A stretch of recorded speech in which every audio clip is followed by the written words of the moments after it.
Hello and welcome to my channel, our channels. That's And it's your channel with a video plagiarized from me. I'm sorry. A oh, video originally made by you. yes, it Um, was my original content. it was your original content. Your face was on the avatar and everything. Karen Tuplin for £5 says, "Well, it's 1:30 a.m. here in the UK, so I don't know if I can stay awake for the whole stream, but I'm going to do my best." Thanks, Karen. Yeah. So regarding the my totally original content, I saw you kind of uh, pop through it on your stream yesterday, Mhm. and you were surprised that I actually did the whole video. Yeah, because I do in your own words too many cuts. Because I do too many cuts, I was like, oh, okay. So maybe he does it. Maybe he just had it sitting there for sometimes, like, no, for every single cut it moves. And then I got that message from you saying, like, yeah, I was gonna have it just automatically done in Adobe, but you cut too Yeah, much, so I couldn't. I set up motion tracking and I had it going and it was working and everything, but like he cuts so frequently that it's like I would have to like stop and reset up the whole motion tracking thing. And I don't use After Effects very often, so I'm not proficient with it. So I didn't like it, I don't know. It ended up being too much of a time sink for what I was doing. But I do just want to say you missed something. I know you had to go back for the fan art because Yeah. I faced the fan art as well. If you're unaware, Cirrus uploaded a video saying James Somerton faked his redacted, and then I thought it would be a funny joke, given what James Somerton is known for now, if I just downloaded that video, slapped my Rhino avatar over top of Cirrus's face, and then just re-uploaded it exactly the same. And so I did that, and Cirrus was surprised that I had such attention to detail that like I even put the rhino face over the fan art that was in the video that was supposed to be Cirrus.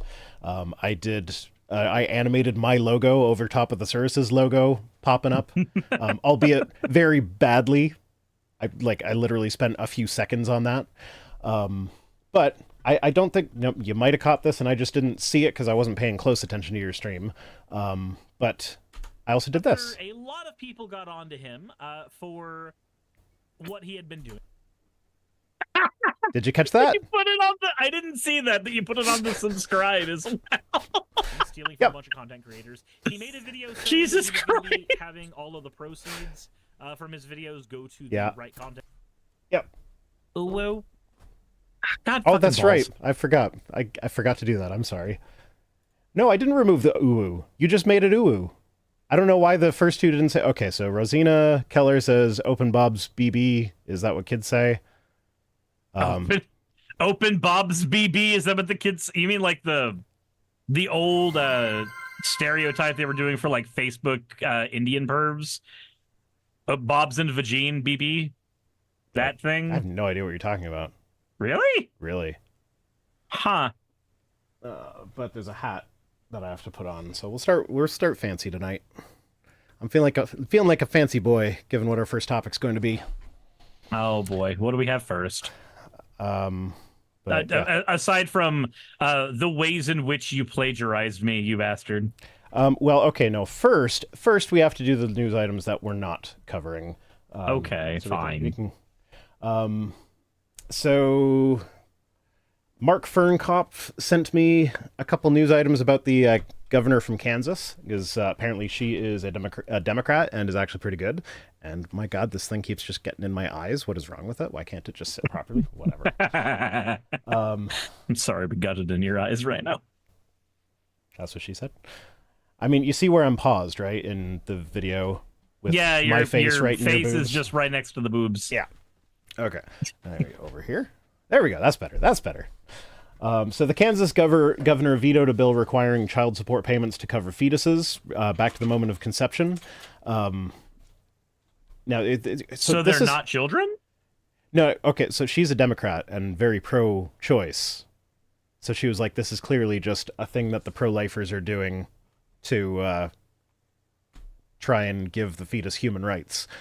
And but this is I have mixed feelings about this because like this is Also, Hannah This is Reloaded, thank you this so is much for like the raid. who? Oh, Hannah. Hi, Hannah just raided me. hi, Thank you, Hannah. Hannah. Bad timing? But As you get to see, it's oh, good timing. You get to see it's my not face and Cirrus's boobs. it's not, well, I mean, I'm using the male avatar, so the boobs are pecs this time. No, but I mean like in my Oh, you mean like in the actual thing? You know what? Fair. yeah. So Kansas governor. So I have mixed feelings about this because, like, she's pro-choice and is vetoing the bill to basically say no, that's ridiculous. We're not giving child support to a fetus because it's not a baby, and that makes sense. But I also kind of feel the other way because, like, this is one of the things that we have been saying for years on our side of the debate is like, well, if a fetus is a person, then are you going to pay child support from the moment of conception? And like that's been a thing, like, oh, if you make that happen, then suddenly there will be abortion protections because now the men are affected and the men are the ones making this stupid legislation. So like I have mixed feelings about this. Like severely mixed feelings. And also the governor signed in a Good Samaritan bill into law. Which that's, if you're not familiar, those are bills that provide immunity for people who contact emergency services relating to a drug overdose. So, like, if you're doing drugs with your buddy and your buddy takes too much, you can call 911 without worrying about going to jail for it. Yeah. Which is a good thing. It also saves the person from liability when they're doing any type of emergency care, so long as they're acting in good faith. So, like, Yeah. if you try to give CPR to somebody and you're not qualified, but you are still just like you're the only person in the room and you're trying to save their life, it prevents you from being liable for shit like that. Yeah. We will also not be covering. Oh, this one. I don't think I have it on this. I think I need to go back to the countdown. Yeah, nope, we don't need the actual countdown. But yeah, there's also I'm not going to cover this one, but I forget who sent it to me, but it would be I would be remiss not to mention it given my history with Bluey on this channel. Oh, No, there's no red string and cork boards, but yeah, no, there was a Vegas restaurant that had a meet and greet with Bluey where you could bring your kids and they could meet Bluey. And parents are furious about it because this is what Bluey looked like when they got to the restaurant. That's Bluey. the what? That looks sad. Yeah, no, that was so yeah, that was a thing. Also, I'm not going to cover this in detail, but did you hear about the Trump Bible? You're aware of the Trump Bible? I'm aware of it, yeah. So it's a Bible, King James Bible, with the Constitution, the Declaration of Independence, and the lyrics for some song. God Bless the USA, I think it was. Well, people have started... It's like $60, isn't it? $60, yep. People have been getting these Bibles now, and they've noticed something about the Constitution that's in there. It's missing all the amendments after the 10th. Which what? Those... So it just has the Bill of Rights. Yes. So like it's missing the amendments that say black people and women are people too. It's missing the amendments that say don't do insurrections. Of course. Missing the amendments saying black people and women can vote. Like, that seems deliberate. You think? Like, it seems deliberate. I just, like, I don't know. It could just be a mistake, but I don't think so. I think that's a deliberate choice. I'm gonna be honest. It sounds like a deliberate choice to me. Yeah.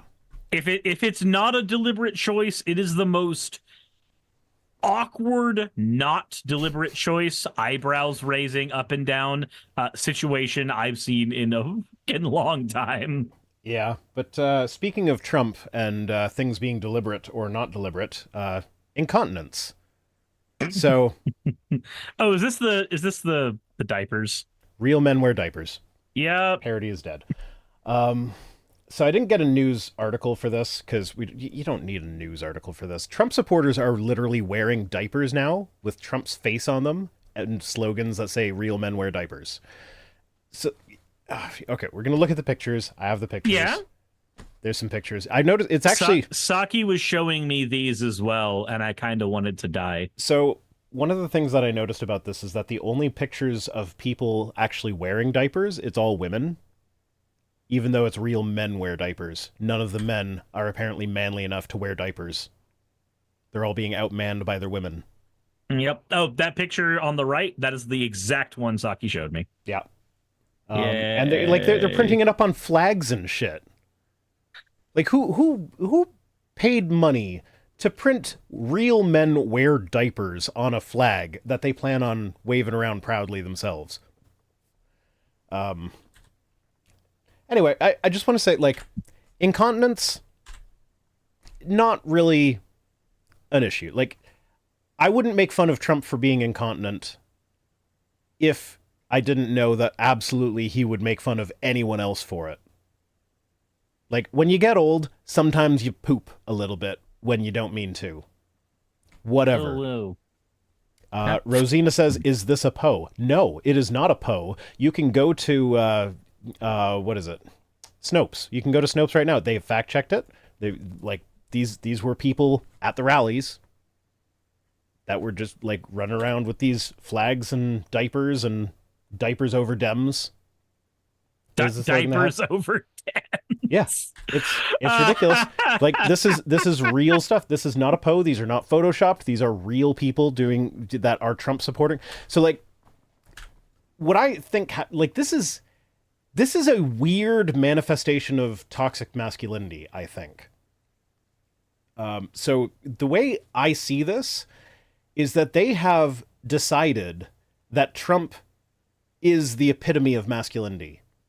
So anything, so they have to do anything to save his image. Anything he does has to be uber masculine. Everything Trump does, that's what real men do. So when it started circulating that, like, maybe he smells bad and maybe he poops himself and definitely wears adult diapers, we can see it in the pictures, they have now decided to take ownership of that, which, like, okay, fine. I've always thought that making fun of him for wearing adult diapers was a little bit much. Like, who cares? I might have to wear adult diapers when I am that age. Mm-hmm. I would like people to not make fun of me for that, because it's just a thing that might happen. But, like, to then take that and be like, oh, this guy I like wears adult diapers, so I must now shit my pants in solidarity. Like, what? No. You're telling me you wouldn't normally shit your pants in solidarity? Absolutely not. I don't care if the person I respect most on the planet, it comes out that they have incontinence issues and they wear diapers. I'm just going to be like, okay, and move on with my life. I'm not then going to strap on a diaper and be like, well, I need to shit myself, though, because I respected them and they shit themselves. Like, no. Like, it's wild to me that this is even a thing that's happened. Like, parody is dead. Jufeshra in my chat goes, I won't mock Trump for adult diapers. I will mock him for being vile. But what if the contents of the adult diapers are vile? Can we mock him for that then? Absolutely. There you go. Do you really think it's going to smell pleasant with what we know he eats? McDonald's, like, no. Every morning. No. Ugh, no. I do not want to be anywhere near that man. Like, it's common knowledge, at least for people who are used to dealing with digestive issues at all, that too much oil in your gut is not a good thing. If you have just a ton of fried food all the time, it lubricates things and they come out nice and easy. Things are not pleasant for you when it comes to your stomach issues. We also know from his... we know from the way that his diet is, he has a very oil-rich diet, which I guess makes him the most American man to ever America. I mean, I'm not going to argue with that.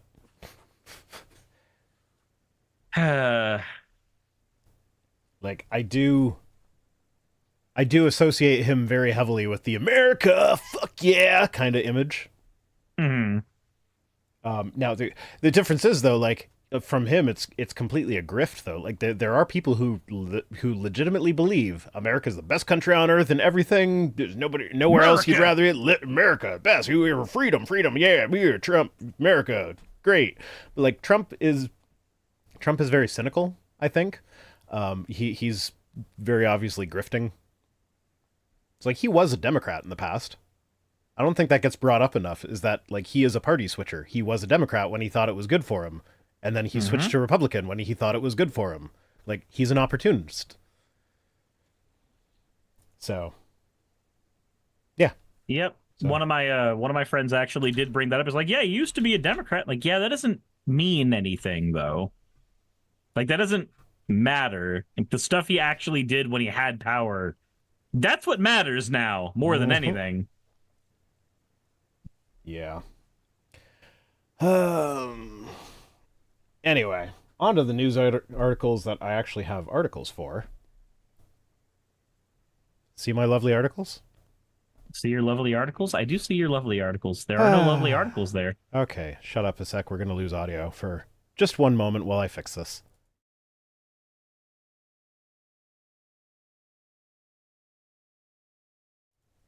Hi, we're back, and it's fixed. That's so cool. I changed news items at the last second, and so OBS was set to window capture the old news item. And I didn't realize that until then. So yeah, there we go. See, I'm super lazy, and I just have a bunch of display captures, which may or may explain why things go off the rails sometimes. Yeah. So one of the things I noticed about your stream while I was throwing my face over top of your face. Was that every time you do a cut, your scene loads and in like there's an order to when it loads. So like it loads the background first, and then there's like the foreground elements, and then there's the thing. It doesn't happen all at once. Yeah, that's because the cuts are done in OBS. Yeah. Yeah. It's just weird to me. It's just weird to you? Yeah. That's because I'll... It's not like it even matters. Like it's a difference of like 2 frames. Yeah, but it does end up. So I because all of my stuff is done live instead of in the editor, because like it's where I would be cutting if I was doing an edit of the video anyway, or more realistically, where I would want to cut if I was less lazy. So yeah. Yay. Yeah. Rhino doing elaborate reverse engineering of Cirrus's tech. Yeah. I mean, hey, it works. Yeah, you notice how our chats look the same? It wasn't elaborate reverse engineering. No, you just told me. Yeah, just like, yeah, here's how I did it. And you're just like, okay, cool. Yeah, we got some new fan art. I'll steal that. New fan art needed. Rosina Keller says, throwing my face on top of your face. That's called kissing, Vice Rhino. I thought about making that joke, but then I'm like, someone in the audience will do it for me. So thank you, Rosina. Anyway, Grace College professor ousted after online commenters flag woke social media posts. So one of the reasons I grabbed this one, which this is one I found myself, is that, so you remember we interviewed Thomas Smith from the Where There's Woke, well, Thomas and Lydia from Where There's Woke. Yeah. One of the things that they do is they will look at people who say like, oh, I got fired because I was canceled by the woke mob. And they will examine their story and find out whether or not it actually makes sense. And spoiler, it never makes sense. It's always like they got fired for something else, and then they decided that they could capitalize on them being fired by claiming that it was because of woke stuff, and then they do the right-wing speaker tour circuit. And yep. I was like the dude I was doing a video response to yesterday is like a 200,000 subscriber channel, and he had a Why I Left the Left video. Yeah. And when he would do the Steven Crowder thing where he would flash statistics on the screen for just a nanosecond, and then they would leave the screen. And then I would go, okay, let me double check those stats you threw up real quick. Not by pausing the video and looking at the stuff you're bringing up, but by going and looking at source statistics real quick to see what they look like. Because one of the things he said is he left the left because more people died by lightning strikes per year than police killed black people. So I was like, that sounds like a very easily tracked claim. Let's go check down that claim. 225 black people were killed in police shootings. 1,000 something people were killed in total, so they still make up double what they would in population statistic numbers. And then looked to see how many people died in lightning strikes during the same year I was doing that data search for. 13. 13 is a lower number than 225. It's a much lower number than 225. But apparently the numbers are the other way around, according to him, when you don't actually fact check the words he's saying. Just people are great, and they lie for money. Yeah. So Nubian's pointing out that they sent fan art through the website. Yes, I actually was aware of that. And I shared it with Cirrus yesterday, and I wasn't prepared to show it today, but I quickly grabbed it and... boop, boop, boop, boop, boop, boop. Cirrus, you'll appreciate this. Will I? There we go. Yes, it's the Nubian's trademark face swap. It's the face swap, and that's my avatar instead of yours. So, there we go. So the people on the right will often claim to have been canceled and fired because of the woke left, and then when you dig into their story just a little bit, it ends up just falling right apart. It always does, because they're lying. Meanwhile, when you go the other direction, so this guy, he's Matt Warner. He's a professor at Grace College. He was fired for being woke. And when you look into according to him. No. He was fired for being too woke. So he was fired by the people who are trying to say the woke are trying to cancel everybody. Oh, so he got canceled by the anti-wokes who definitely never do the canceling. He got canceled by the anti-cancel culture people. And when you look into his story, it's actually what happened. And and it's worse too. Like, okay, first we got Rosina says, I got fired last week because my disability, major depressive disorder, negatively affected my performance at a large tech company. Wasn't due to a woke mob. I'm so sorry, Rosina. Stop sending me money if you got fired. Like, no. That's what happened to me when I was working at Quick Trip. I was applying for FMLA and everything when I had depression and anxiety going like bad, and I was on Klonopin from like company insurance, so they even had evidence that was happening. And the fight with FMLA to get the leave that would have made it to where I wasn't breaking any rules by taking the days off that I was, by fighting with FMLA, it made everything worse, and I just had to quit. Instead of keeping a $40,000 a year job that had a full healthcare benefit package and retirement package, the active effort of trying to get the leave that they knew I should have was too much. Yeah. Yeah, that's the system. It is fucking nuts how much the system that neurodivergent people have to navigate through is designed specifically for neurotypical people. Like it seems designed to be harder for people with neurodivergence of one kind or another. It's ridiculous. Like, as someone with ADHD, you know how much fucking extra paperwork that is impossible for people with ADHD I have to do because I have ADHD? It's stupid. Like, there should be easier ways. There should be more accessible ways to do this. Anyway, so this professor was apparently really, really great. Now, I want to preface this. He is a bigoted piece of shit. This professor. So I'm not going to, like, this article is written kind of from the perspective of like, oh, this poor victim, but like, I don't feel that bad for him. He was a bigoted piece of shit. He just happened to be a bigoted piece of shit who understood the difference between his personal religious belief and civil rights. So he was less of a piece of shit than most bigoted pieces of shit. So, I don't know. I'm not going to pretend that he's a victim Like he is a victim, but I'm not going to like be all sympathetic towards him. Just going to use him as a piece of information. Yeah. So 4 months on the job. He was just hired at Grace College. And after 4 months on the job, he was informed by the school's president, Drew Flam, that the board had come to the conclusion that we don't think it works out to move forward, according to Religion News Service, which is where I'm getting the story from. Warner's termination is the latest in a string of professor terminations at Christian colleges, seemingly tied to clashes over narrowing and often unspoken political and theological criteria.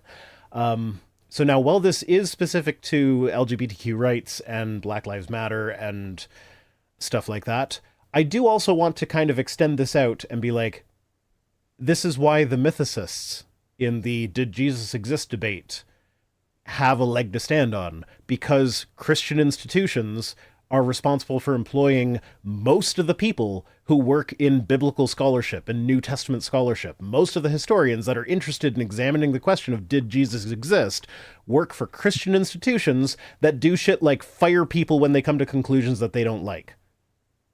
And so then the mythicists can use that to say, hey, all these people have had to sign statements of faith saying that they agree that Jesus existed, so of course they conclude that Jesus existed. Their livelihood depends on it. Now, personally, I don't actually care about the answer to the question, did Jesus exist?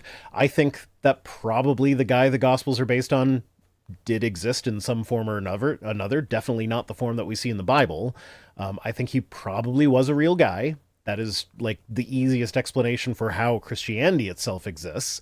But like, if you want to actually win that fight, you got to stop tying your scholars to conclusions, like a priori. It just doesn't work. But yeah, I just wanted to get that little piece in. And actually, John, Godless Engineer, who is a mythicist, is he's going to be doing a guest video for my channel next week. Because like I've just been really struggling to catch up after the emergency shit that I've been dealing with. So he's kind enough to catch up with that. So like, it's not like I'm antagonistic towards the mythicists, but I do disagree with them. So John and I can have this disagreement. We can still be friends. I've been on a public debate with John about mythicism years ago, and we're still friends. We did Magic the Gathering stuff like a month ago. I think I got into it with him on Twit tweets at one point. Like I've had that. We've both had that discussion and publicly, and it doesn't affect anything. So Naramdaputz is asking, isn't there some really weird beef between GE and Dapper Dino? I think that was related to the Steve McRae thing, and that was just. The Steve McRae thing was a whole big piece of shit where, like, everybody, like, Steve and Kyle were both massive pieces of shit, and John and Casey kind of got caught in the middle of that, and I feel bad for them for that. Uwu helps abate the depression, #HandsomeGoat. Yeah, so people did tag me in some Handsome Goat stuff on Twitter after last week's stream, and it was indeed a handsome goat. But anyways, back to the article. So there was an online termination campaign started in a Facebook group by like not college students, by like parents and college stakeholders and whatever. And the campaign demanded Warner's removal due to his social media posts about LGBTQ rights, Black Lives Matter, and his critiques of the GOP. Almost all of the posts predated Warner's employment at the college. So basically he said that, well, we have an image of, so as far as gay rights go, he says, I support gay marriage because I love my neighbor. Men who have been married for 20 years should have the right to be present when end-of-life decisions are being made. Supporting gay marriage is a civic issue and an expression of democratic liberalism. Opposing it is bigotry. So, like, that's a good take from someone who is actually anti-LGBTQ. Like, when you ask him about his own personal views. He's like, yeah, no, civically speaking, from a like governmental standpoint, they should have the same rights as everybody else. But personally, I don't think it's right. So like, he's still bigoted, but he at least acknowledges that you keep religion out of the politics. Like, just because it's against his religion doesn't mean it's against everyone's religion.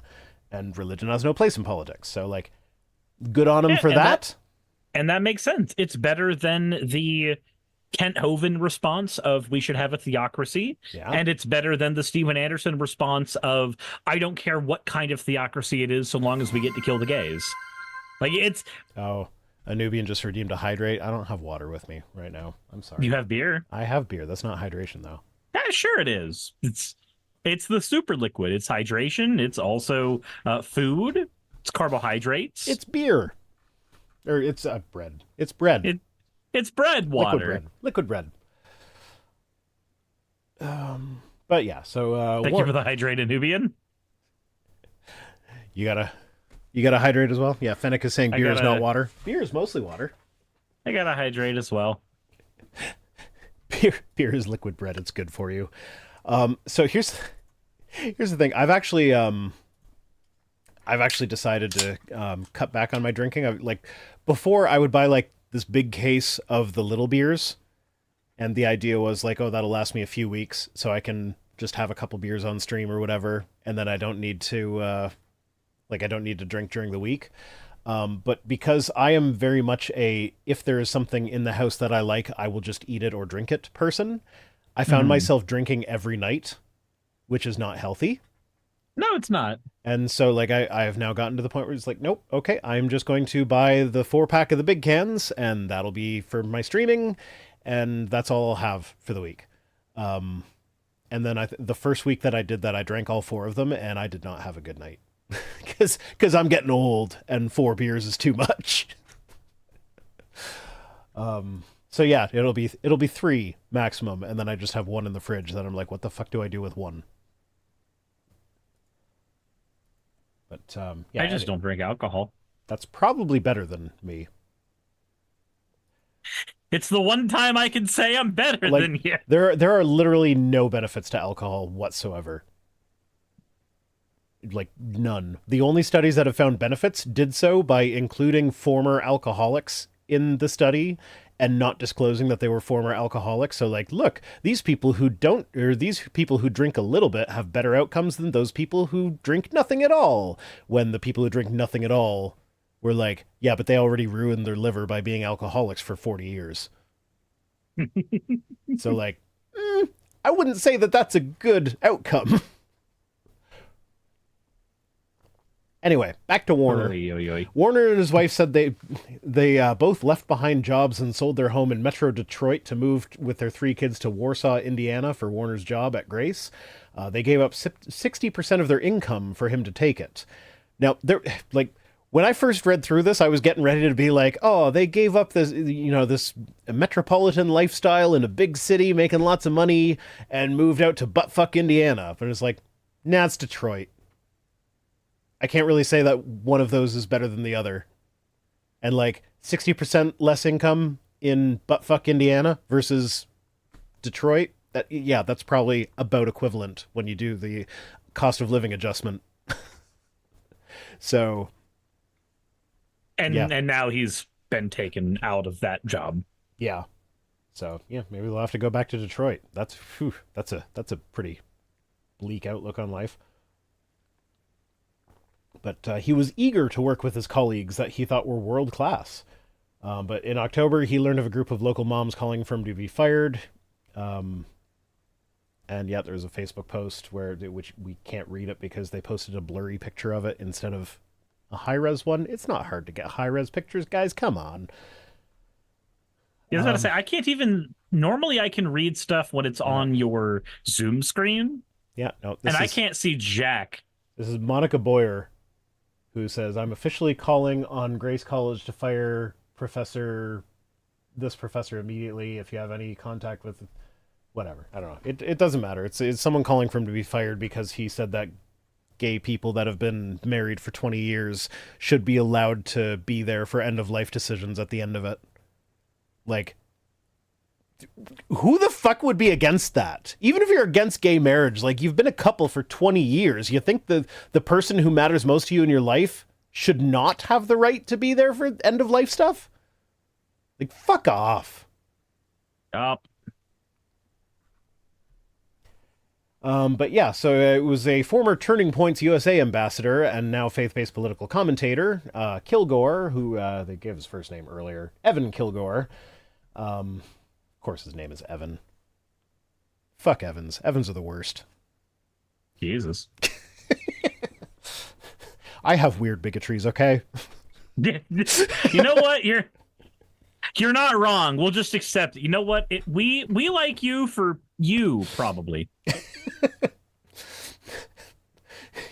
There's like 3 Evans who watch my channel and are now like, aw, unsubscribe. Or they're just sitting there going, yeah, I get it. Yeah. I don't know. I got a super chat from a Karen earlier. I like, there's a part of me that was like, oh, sorry about your name. Ooh, no. Oh, well, I mean, I accidentally clicked that, but why not? Man, remember when people were anonymous on the internet and didn't just dox themselves by default? So, fun fact, there's actually enough information on my main channel that you can find my house. It's just spread out over multiple videos, over multiple years, and you have to, like, pay very close attention for very subtle hints, and also assume certain things that might not necessarily be evident. Yeah, but now that you've said that, there's somebody who's going to go like do the whole red string on the board thing, the rhino conspiracy. Yeah, but I'm also, like, I'm super paranoid about this sort of shit. Like, I think I might have told you about this before. When I got the Aura sponsorship, which is the, like, it's one of those scrub your identity from the internet type companies. Yeah. When I got that sponsorship, one of the requirements was, like, you do a Google search of your name, take a screenshot of it, then sign up for our service. We'll scrub your presence from a bunch of sites. Then you do the Google search again and take a screenshot of it so you can show the difference. And, like, yeah, you're allowed to censor your own stuff so people can't, like, in my case, if I'm using a pseudonym, I can't, like, I can still hide from that. And, but, like, without using any of those companies, I've been so paranoid about keeping my online privacy private that, I couldn't find shit on myself by Googling even without their services. Huh. And, like, and it got to the point where it's like, okay, I'm going to pay for one of those online services that, like, actually, like, gets into, like, public records databases and stuff that's not necessarily Google searchable. So, like, I paid for that, and they still found nothing. Like, the only thing you can find is my wife's obituary, and there's no identifying information in that. Rosina said, I had a friend named Justin that stole all my possessions from storage, so now I hate all Justins. Rosina, did you know that my name is Justin? Like, is this a joke because my name is Justin? Or do you now hate me? Because, like, I'm not joking. My name actually is Justin. And I agree, Justin is a douchebag name. I get it. It's a douchebag name held by douchebags. Yeah, for the most part. there aren't. Oh, she didn't know. Yes, my name is Justin. Doxed. Yeah, it legitimately it is, and I get it. Justins are the worst. I'm not going to pretend like we're not. Anyway, Warner proactively met with supervisors. So Warner found this post calling for his firing. And you were just saying how paranoid you are. Yeah, no, my first name, you're not going to find shit with my first name. You search for Justin, you're going to find Justin Trudeau in blackface before you find me. Warner proactively met with supervisors as Boyer's repeated demands gained traction among her nearly 8,000 Facebook followers. So, like, he proactively was like, hey, this is what's going on. People are calling for me to be fired. What do I need to do to make sure I still have a job? And they just, like, were like, Well. Okay, what was that? Oh, someone cheered 30 bits. Thank you for cheering 30 bits. With a kissy face. The morbid place.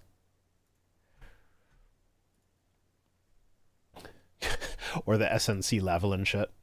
Yeah, that one was so notorious that it made it into The Simpsons. What stuff? The SNC Lavalin? That was Justin Trudeau's big scandal. I forget exactly what it was. It was something to do with a charitable organization, not great donations.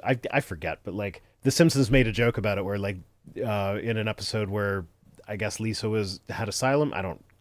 It's been a long time since I saw it, so I might have the details wrong. But like, she was on a call with Justin Trudeau, and like everything was great and everything was good or whatever, and talking about Canadian stuff or whatever. And then she was like, "Oh, but I just have one question about SNC Lavalin." And then he like crab walked out the window down the side of the building and away. So Okay, fair enough. and that's how Canadian scandals go. We get made fun of by The Simpsons, and then it gets forgotten about. The beard is Fair, getting I scraggly. guess. I meant to trim the beard today, but I didn't have time because stuff happened. But yeah, I do like the haircut. I've needed a haircut for a while. The beard trim I've needed for a while. This is one of those things where like I've been dealing with an emergency. I haven't had time for self-care, and I hate the feeling of the beard when it starts to get this long, but I also feel like it's a waste of time standing there for 20 minutes going like this with the trimmer. So When it barely looks any different afterwards, it's just less scraggly. no, it looks significantly different. Same thing with the haircut. Like, I recognize that I need a haircut, but the idea of like going somewhere and sitting in a chair, not doing something productive for an hour, is like, eh. Fennec says, "Is everything okay though?" Still dealing with stuff. I can't get into details with it, but yeah, no, there were things going on that are like I'm going to be dealing with it for a while, but life has to go on. Eddie just resubscribed for a bunch of time. Resubscribed for 6 months. So thank you, Eddie. And Rosina says, "Become the bear you want to meet in the woods." Okay. Fair enough. Bear means something different when it's applied to human men. It does. I am it not does. one of those. You do fit the description, though. Adam says, "At least you have hair." I'm not. I don't think I'm big enough to be a bear. I'm just dad bod. That's what most bears say, too. I don't know. Probably. I don't know. People in chat who do consider themselves hat. bears.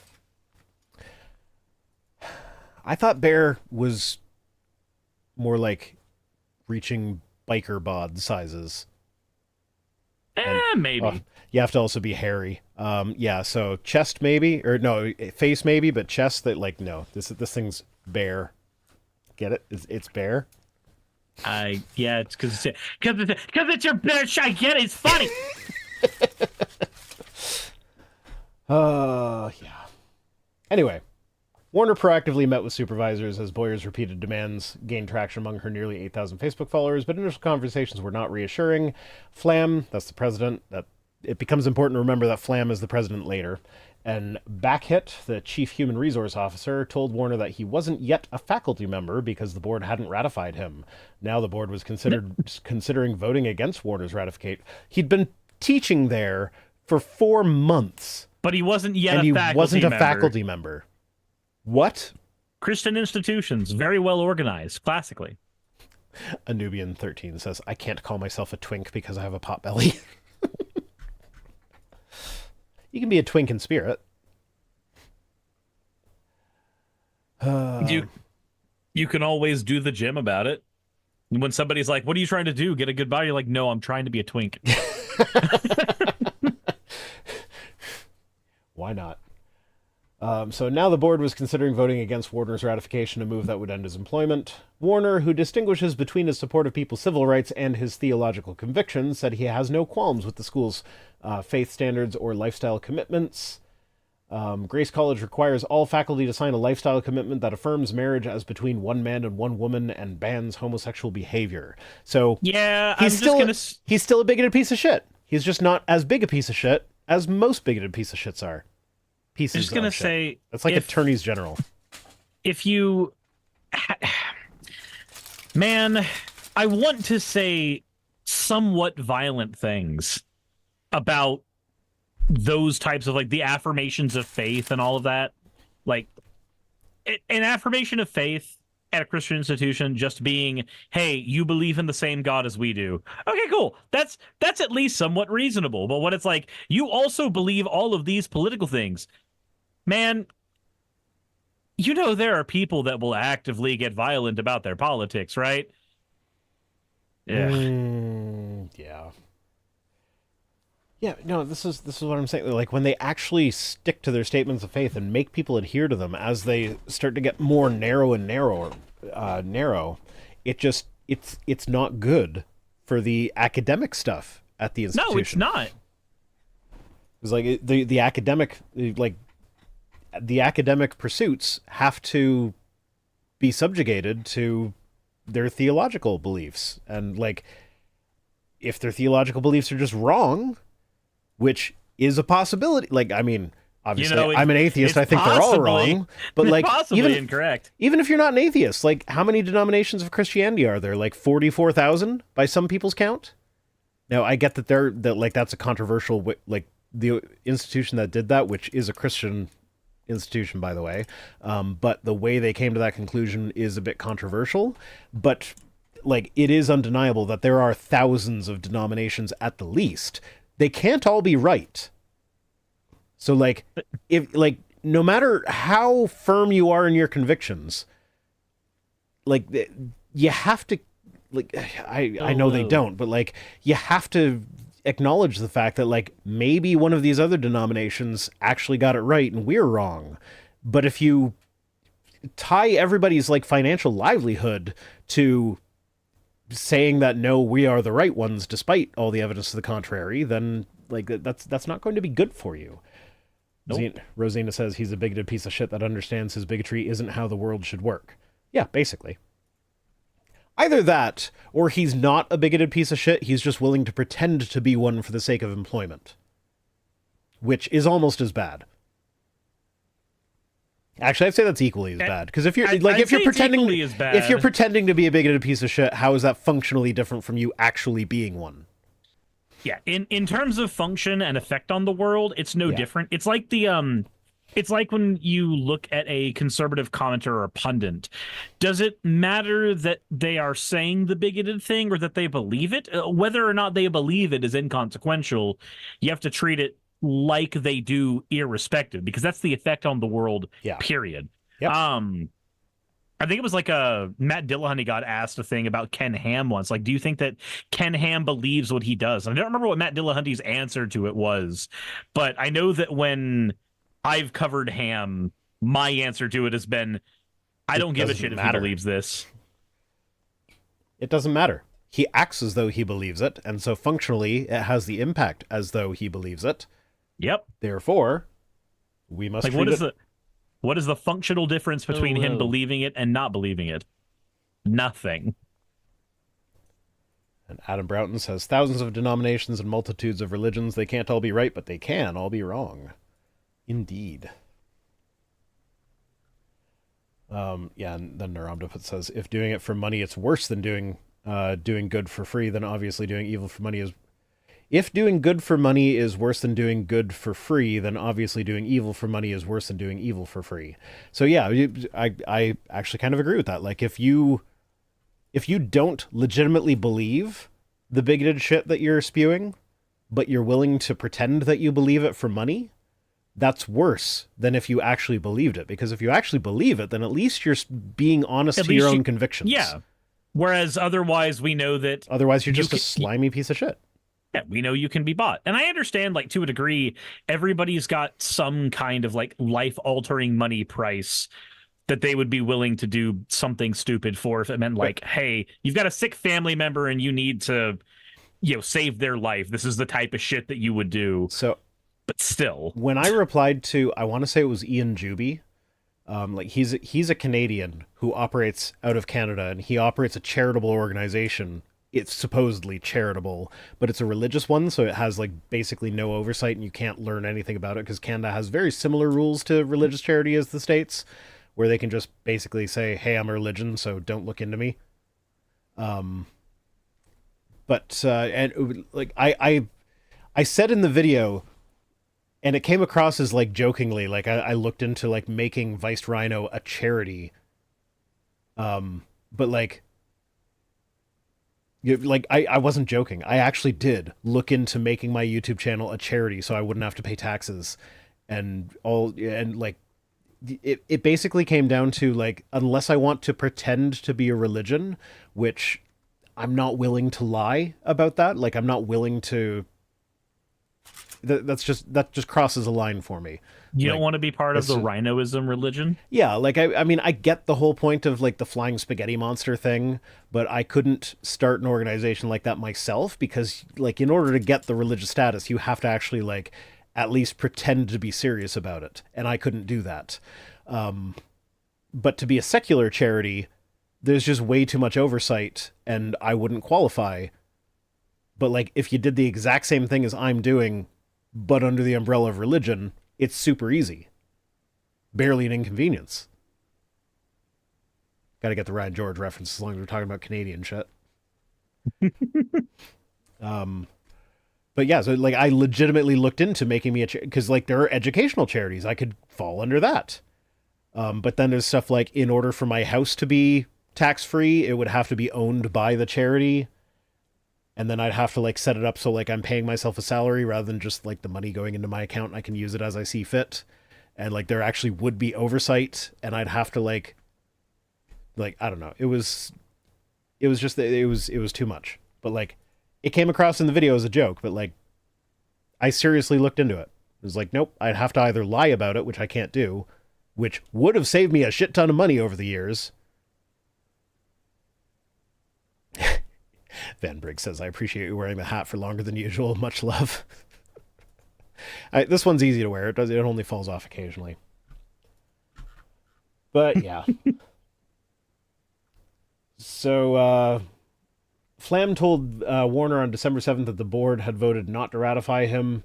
The HR guy offered Warner $60,000 for his voluntary resignation and a confidentiality agreement that included a non-disclosure agreement, which he refused, in part so he could finish out the school year.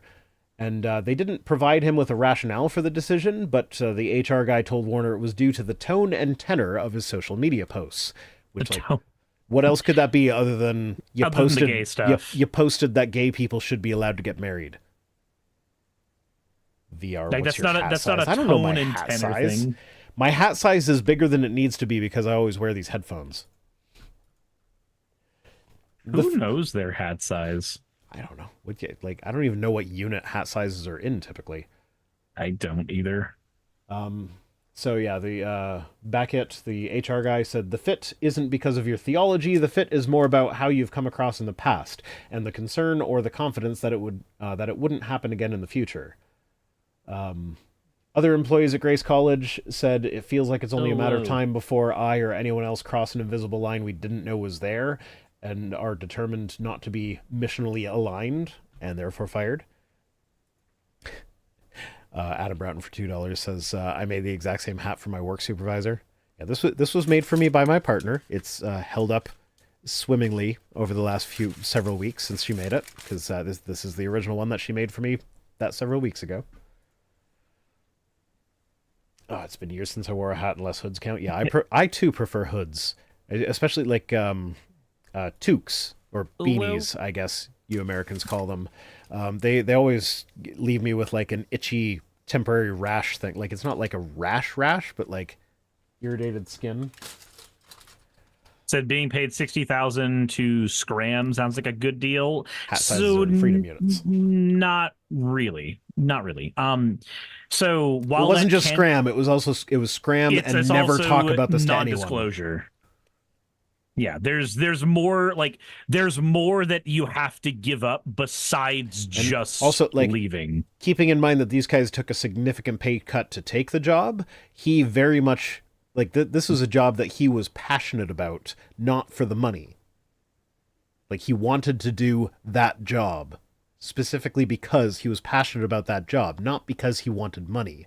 So when you're in a situation like that, it's actually fairly easy to turn down money. Like, I am passionate about my YouTube channel, so when Established Titles was like, hey, we'll pay you $1,200 a month just to rerun the one ad that you already recorded just once a month, but all my audience was like, hey, Established Titles is kind of sketchy, maybe don't associate with them, I said no to that money, and it was not hard for me to say no to that money. Yep. It was like, okay, no, this is like, I'm passionate about my channel. I want to only recommend products that I would actually recommend. So no, I'm not going to do that now that I've learned that Yeah. about them. Yeah, Paige says that yeah, but they're broke though. And like, yeah, so I understandably, if you're in a situation where you don't have a lot of money, then 60,000 is life-changing money Yeah, for anybody. absolutely. But in this particular person's situation, it's not life-changing money, it's Tuesday money. It's money that I they would mean, make at any other job. it was probably semi life changing money because like this person is probably going to be able to like get another job in a similar field, making similar amount of money. Might even be able to make more money than they were making at Grace, given that they took a 60% pay cut to take that job in the first place. So like like I'm not going to assume that they had a shit ton of money where 60,000 was nothing to them. But I'm also not going to like they showed through their actions that money was not the important thing about that job to them. Mm-hmm. So offering money to shut up about the fact that they were discriminating against them for views that they didn't even hold, like, I don't know. But they're creating a low trust culture, so now there's other faculty that are thinking like I must be at risk too. Yeah. And apparently that's pervasive across faculty, especially because there was no definitive language around the why this guy was fired. And then students tried to organize a petition and a protest vouching for Warner, trying to get him back, but the administration didn't give them approval for that. And students are now disappointed in the college for not saying anything publicly about the situation and caving to outside pressure. By outside pressure, they mean like investors and people with financial stake in the college, rather than the students who are actually there to learn.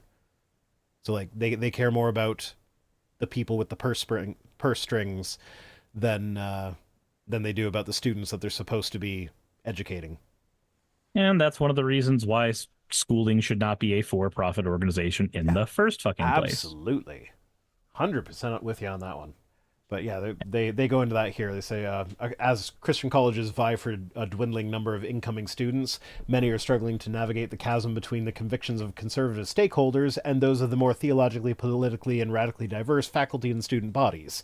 In many cases, precarious finances have led schools to prioritize the former. So, like, yeah, they're catering to the people that hold the purse strings instead of the students that are there to get an education. And then, like, this is a pervasive problem across Christian institutions, not just this one. So, English professors at Taylor University and Palm Beach Atlantic University were dismissed after receiving alumni, donor, and parental criticism for their teachings on racial justice, although they had been teaching on that topic for over a decade. So, like, yeah, they teach that black people should be equal and there is systemic racism. That's a thing that exists. And now they've lost their job because the people with the money are like, we don't like critical race theory. It's like, well, of course you don't, because critical race theory is one part of, a set of theories that people might end up using to, I don't know, consider that maybe the people with the purse strings am the bad guy.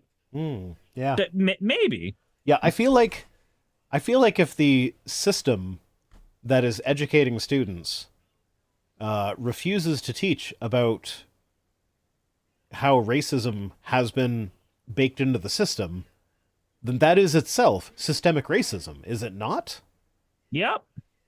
Like, pretty much definitionally. So Matthew Bonzo, who has taught philosophy at Cornerstone University in Grand Rapids, Michigan for 26 years, told RNS that he was pushed out after refusing to sign an oath of loyalty, committing unwavering support to the president and his policies. I don't know if that's the president of the university or or like President Trump. Either one, that's terrifying. And the oath was dropped from the requirements, but Bonzo Why would you have to sign a still fucking eliminated. oath of loyalty in the first place? That feels that feels draconian. that feels to me like someone who is doing a lot of the same shit that Jerry Falwell was doing and wants to make sure that if he gets caught, there are no repercussions. which honestly, the solution to that is don't be a Christian bigot in your public life if your private life looks like Jerry Falwell's. For those of you who might be living under a rock and don't know about the Jerry Falwell Jr. thing, he liked to watch his wife get fucked by the pool boy, which is fine if you're not publicly out there being like, no, sanctity of marriage, no. It's almost like it's okay to do cuckoldry if people aren't actually Yeah. kink shaming you for it. If you're into it and everybody is a consenting adult, then go for it. But don't go for it and then publicly preach against it. But like this is what that sounds like to me. This sounds like the president of that university was like, I got some skeletons in my closet and I want to make sure you guys are all contractually obligated to respect me, even if those skeletons come out. So, I don't know. That's what that sounds like to me. I'm not saying that's what it is, but yeah. Fennec says rules for the Eve, but not for me. Yeah, always. If you're Morbid Play says if you're into it, just be into it. Yeah, that's the thing about secularism though. Like if you're into weird shit in secularism, as long as everybody's a consenting adult, most people don't give a fuck. Yep. So we don't kink shame from Ken Ashcorp. Ken Ashcorp's great. I love his content. We only kink shame if you're into feet because feet are gross.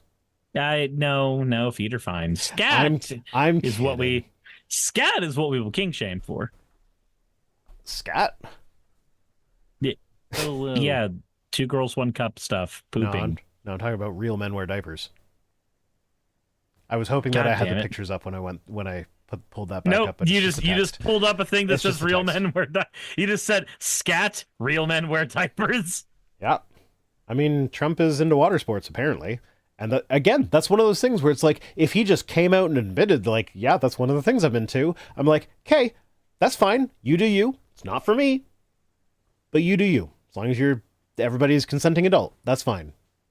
But because he's trying to appeal to Christian nationalists, he can't admit that that's a thing that he's into.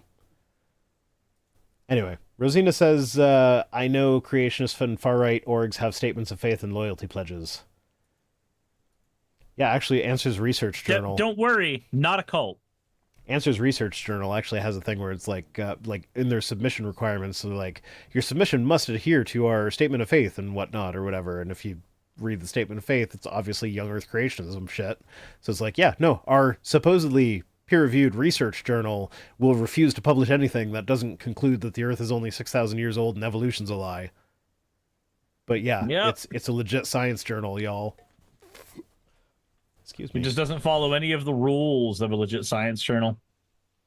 Yeah. So Bonzo told RNS that he's seeing many Christian colleges attempt to shield students from conversations about race and gender due to fear of undermining the students' faith. If saying treat everybody with respect and dignity, regardless of race, gender, sexual orientation, whatever, is something that would undermine your faith, then maybe your faith should be undermined. God, I love every single thing about everything that comes out of Christian education institutions. And totally not because I was raised by those institutions and I have deep-seated hatred for them for years of abuse. Totally not because of that. Yeah, and so But maybe a little because of that. Cornerstone, the one that had the president trying to get people to sign a oath of loyalty to him, these guys confirmed that over 100 employees have departed since the arrival of the current president in 2021. So apparently he's not very popular. People don't want to give their oath of loyalty to him. Like, what sort of monarchistic bullshit is that? I'm just trying to figure out, like, what kind of person requests an oath of loyalty in the first place? Because that just sounds like somebody who's sitting there like they're on a throne of skulls or some shit. The kind of person who is Caesar as portrayed by Shakespeare.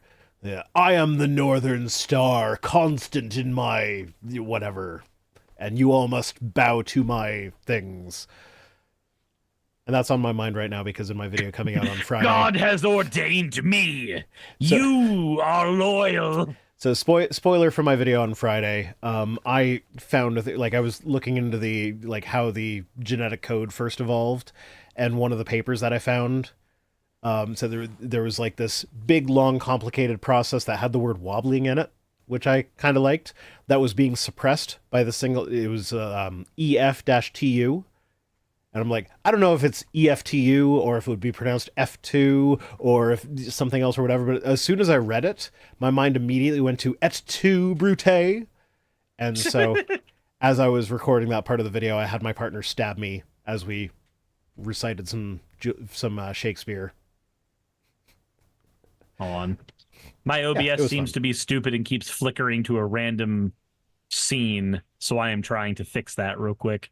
Okay. Chad, let me know if it's doing it anymore. No, it's just your chat is on the wrong tab, like usual. No, I saw it happen in my OBS. I know. It confused me. I'm just saying that's there have been so many times when I've thought there's been an audio issue on stream and the actual issue was just the person saying there was an issue was on the wrong tab. Oh. Or they had a tab not muted. Okay.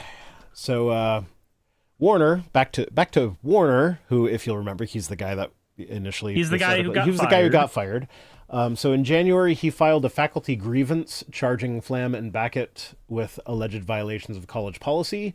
But under the college bylaws, the president, who, if you'll remember, is Flam, is the final arbiter of faculty grievances. So Flam found that Flam did not do anything wrong. The internal review of the police officers have found that none of the police officers did anything incorrectly. Yeah.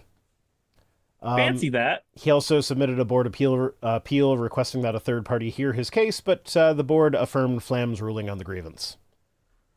So, yeah. Cool. Basically, Christian institutions are shit, even to fellow bigoted Christians.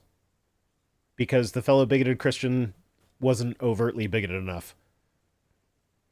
You must be at least this bigoted to ride this ride. Van Brigg says, sounds like a flim-flam.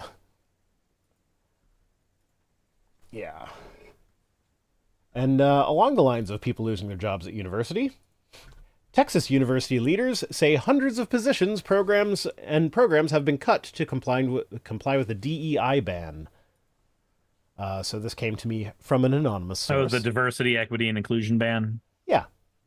So, you know how the GOP is always harping on about how many jobs are created or whatever? Yep. And then they pass legislation like this that actively destroys jobs. It lowers the amount of jobs that can be created? Yeah. Not just lowers the amount that can be created, but actively destroys jobs that currently exist. Man, it reminds me that they make fun of the DEI thing in Mr. Bertram, that really cringy Family Guy ripoff that is on the Daily Wire. Okay. And so they give the job Jedi. Heathen Queen's here. Yay. Hi, Heathen Queen. You were about to say? Oh, I was going to say, Twitch at some point recommended to me, like today, a channel that was like, they were just doing like a watch party of one of the episodes of Mr. Bertram. And it was the one that you covered where the person was like freaking out that there's a gay character. So they, like the conservatives are saying it's too woke because a gay character existed in it. Yep. And so like they watched the episode that person was responding to, and it was just so fucking boring. It was. Like the pacing on it is like, it's like me making a video before I realized that you can cut out the beginning and end of your recording thing before, like after you hit the record button, there's like a little gap before you start speaking. And then that little like, and then there's another gap, non-audio. Then there's another gap at the end after you're done speaking before you hit the stop button. Yeah. It's like whoever put it together was me before I figured that you can take those out. And for the record, I figured that you could take those out while I was editing my first ever video. So, as I was watching it, because I've only watched one full episode, and then I watched the little bit of the episode where the Christian mom was bitching as well. I've done 2 episodes on Mr. Bertram. One is out now. The other one that you're talking about is coming out tomorrow. And it feels like if Family Guy didn't know how to properly use a cutaway gag, but still insisted vehemently on using as many cutaway gags as possible. The cutaway okay. Family Guy, like, they made it clear that the cutaway gag is a cutaway gag. This is not part of the main story. But like in Mr. Bircham, it was like, oh, did I miss something? Like, like, Why are we on a different like, scene? Why are we like that was a weird scene? Like they were talking about that going to be happening, but this doesn't look like it should be. Is it like I don't get it? Like what's going on here? Like and then and like it wasn't until they cut back that it was like, oh, that whole thing was just a cutaway gag. So it was so poorly done, and like it was just so slow moving. Like I don't know, like that kind of humor, if you can call it humor, needs to be snappy. It needs to be fast. It can't just like let you sit on the joke for too long because there is no joke there. If you sit on it for too long, you realize there was no joke there. Which is why that's the other thing I noticed about the show in terms of pacing. It felt like it took forever. I was watching it at 2 times speed. Heathen Queen, it says they're extremely tired of men. I get it. It both felt like the show took forever to do anything, and also felt like the jokes, insofar as you can call them jokes, were set back to back to back to back to back, so the audience didn't have a chance to think. Were they? Almost. No, they're okay. I don't know. The episode that I was seeing, there was like a good 3 or 4 minutes in between jokes. Unless there were just a bunch of things that they thought were funny that I just wasn't noticing as jokes. In episode 1, it felt like I don't really want to call them dog whistles because when it's through a fucking megahorn, like it's not a. All right. So Rosina says like if Family Guy was written by the Babylon Bee. Like, yep, basically. Yeah, basically. Heathen Queen says no hard feelings, love y'all, but for real. It's like, yeah, no, I get it. Men suck. I don't think she was here last week, but I disclosed last week that my partner is pretty sure that I'm bi-curious. And I, like, after thinking about it for a good long while, I kind of came to the conclusion that, like, yeah, I probably am. It's just the idea of men in general is so distasteful that, like, there's no interest there. Not necessarily because it's incapable of being there, just because men just suck. So, like, I get it. It's like, and then Naramdaput says Babylon Bee is like if The Onion was written by the Babylon Bee. That's about as good as a description as you can come up for that. I also realize the flicker is still happening, and I don't know why. I have tried swapping my scene 1,000 times. I think. Do you have a script running by any chance? Like, do you use auto hotkey for anything? I don't. I have a Stream Deck with hotkeys, but that's not the same thing. Yeah, no. Like I have auto hotkey running, and there's one script in particular that I should probably just program and escape from it, but like basically it's the one that copies the link for an article into my script for me. Mm-hmm. So like I just hit one button and it just does that, but the way it does it is like it opens the tiny URL thing and then it copies the thing, but it waits for the clipboard to get stuff in it. And then once the clipboard gets stuff in it, it will cycle through my tabs until it gets to the one that matches the script title that I'm working on, and then it'll scroll to the bottom and paste it in. But if I accidentally hit the button that I have that key or that script tied to, it can be running in the background without me knowing about it. And then as soon as I copy something for any other purpose, it'll immediately just start tabbing through all of my browser tabs. And if I don't have my script open, it'll just keep going forever. Huh. And then I just have to like manually shut down the script and restart it. But yeah, I can't figure out why it's doing so, it like, on mine. I could see something like that happening if you were using auto hotkey, but like if you're not, whatever. Nope, anyway. All of my stuff is very basic.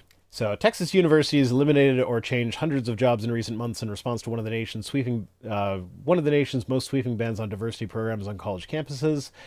The head of the University of Texas system announced that its 9 academic and 5 health campuses alone had cut 300 full and part-time positions. These campuses combined also did away with more than 600 programs related to diversity, equity, and inclusion training. And it's like, this is one of those things where it's like, DEI training is just basically like, don't be racist. Yeah, it's not very Just hard. don't be racist. And like, yeah, sometimes there'll be things where like, if you have two equivalent candidates for a job that you're hiring for, one is a person of color and the other is not, then yeah, you hire the person of color. And yeah, that might suck to be the white person in that scenario, because it seems rather arbitrary, but like, systemically speaking, black people have been dealing with that shit for hundreds of years now. Also, And this is just like a minor tweak to try and make it a little bit better. The argument has always been that, oh, you'll hire somebody who's not qualified instead of the white person. Like, no, that's not what happens. That is not what. That's, you remember what they were trying to blame the Boeing shit on DEI. Mm-hmm. Like, because they hire black pilots, and that's why the door fell off the plane while it was flying. Like, no, that was a lack of regulatory oversight. Like, bullshit that it was DEI. Fuck off with that noise. Like, I don't know. It's just, like, Fennec says they struggle with the not being racist part. Yeah, absolutely. I understand. I struggle with that one too. I mean, what? No, that's the thing. So, like, this is one of the things, like, it came up in the Mr. Bircham episode that the person was watching. Like, they made a joke about, like, oh, you have to go to school to learn how racist you are. And it's like, that's, it actually is a thing that, like, I have, on occasion, said things or had opinions or expressed things that it was like, and, like, this is why, like, my partner is a person of color, and I appreciate her perspective, and I appreciate that she's willing to speak up when I say some stupid shit, because there have been times when I've said stuff, and she's been like, is it actually that way, or do you see it that way because you're a white guy? And, like, on re-examination, it's like, no, that actually might be because I'm just a white guy, and that was a bit of a racist thing. And it's okay to acknowledge that, like, hey, I had a shitty opinion, because of systemic racism, it beat that opinion into me over the years. But you're not going to lose that opinion by just pretending it's not a thing that happens. You acknowledge that that is a thing, and you try to do better. Mm-hmm. Like, I don't see the Heathen Queen. I'm attracted to men. I don't like men. Let's go. There you go. Sure. And Rosina says, control DEI woke, insert next scary thing. Oh, CRT, DEI. I thought that was a Control-Delete joke for a second there. It sounded like it was programming. So, yeah, that's what I thought for a sec. But it was CRT, DEI, woke, insert next scary thing. Yeah. Heathen Queen. Imagine being self-aware. Self-awareness is great. Because it means you can get better. If you're aware of the bad shit you do, you can work to change it. Like, why would you not want that? Why would you not want to be a better person? Because change is hard and scary. Yeah, it is. Like, I mean, it's worth it. So I'll say this: there is an aspect of this, because I had to learn this in therapy.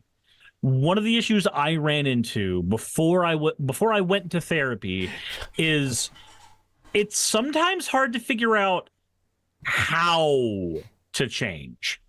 Like, it's one thing to know that you need to. You know that it's a thing that you should do. Duct Tape Jake says, sadly, I'm perfect and have no areas to improve on. Sadly. Regrettably, I have no flaws. But no, it's... Unless you have somebody as a guide, somebody who knows how to make things better for you mentally, a lot of times... it feels impossible to figure out how to change because we are not often given a guide on how to do it. So, like, for me, a thing that I had to learn how to do is to stop engaging in escapism.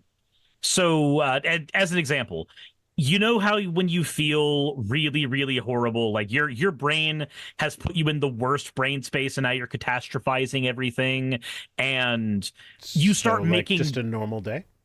Yes, that. And so you start making rash decisions because you're catastrophizing things, and it's a spiral that gets worse and worse and worse, and it feels like you can't solve that problem. Do you know how many goddamn times I've just avoided looking at my emails because I know there's an email from like a sponsor or something that I know I need to deal with. And then when I finally open it, it's just like a big nothing burger. I am, you know what? I don't know, but I can assume. Yeah, it's ridiculous. It's one of the worst parts of my job. So when I was in therapy, one of the things that I learned to do was instead of trying to escape those thoughts, instead of trying to escape those emotions, was to sit in them, not let them fester, not panic, not do any of these really toxic things you can do with your emotions, but sit in them and learn what it felt like to feel them for long periods of time, but do nothing. Okay, Cirrus, Th- I'm gonna need you to stop reinforcing things that my partner, who is almost a therapist, has been trying to get me to do. no, I'm not going to do that Like these are because difficult things, and personal I change is hard, and I don't want to do it. and you don't want to do it. No, But no, I do, but like, but no, that's what I had to learn in therapy was that yeah, it sucks ass to sit here and feel those emotions for a long extended period of time. But what I was told to do was sit in that emotion, feel it, take out your phone because your phone will always be on you, and just have an internal monologue and just write down in that internal monologue what you're feeling my and how internal you're feeling. my internal monologue is like the meanest person on the planet. Like that's one of the reasons I can be a YouTuber is that like doesn't matter how mean the comment section gets, they're not going to be as mean as I am to myself. You doing okay, hon? No, never. Not you, fucking male wife. You mean when you said hun, you weren't referring to me? You were referring to your actual. No, I wasn't. You're referring to your actual romantic partner. I was referring to my actual romantic partner, the one I actually sleep with. Mm. I mean, we could cuddle up sometime. No. I probably will not be able to make it to New York in June.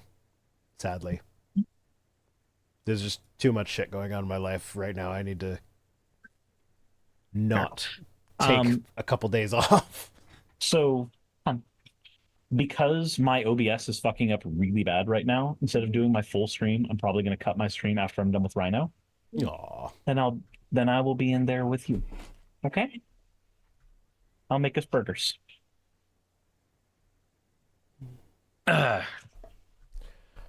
My computer's being awful. Yeah, it does that.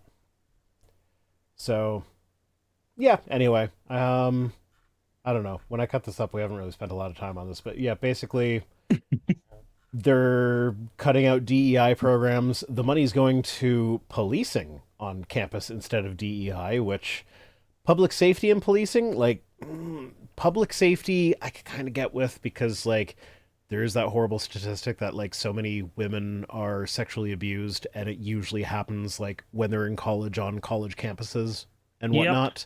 But like when I see policing included in there, I'm like, yeah, but the police kind of fucking suck.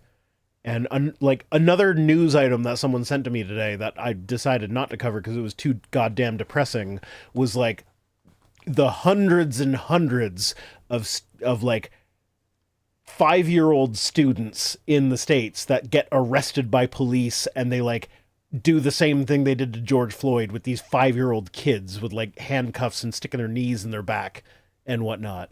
And it was super depressing. And I'm like, I can't spend a whole news item on that. So like when I see policing with regards to like school campuses, that's what I think of.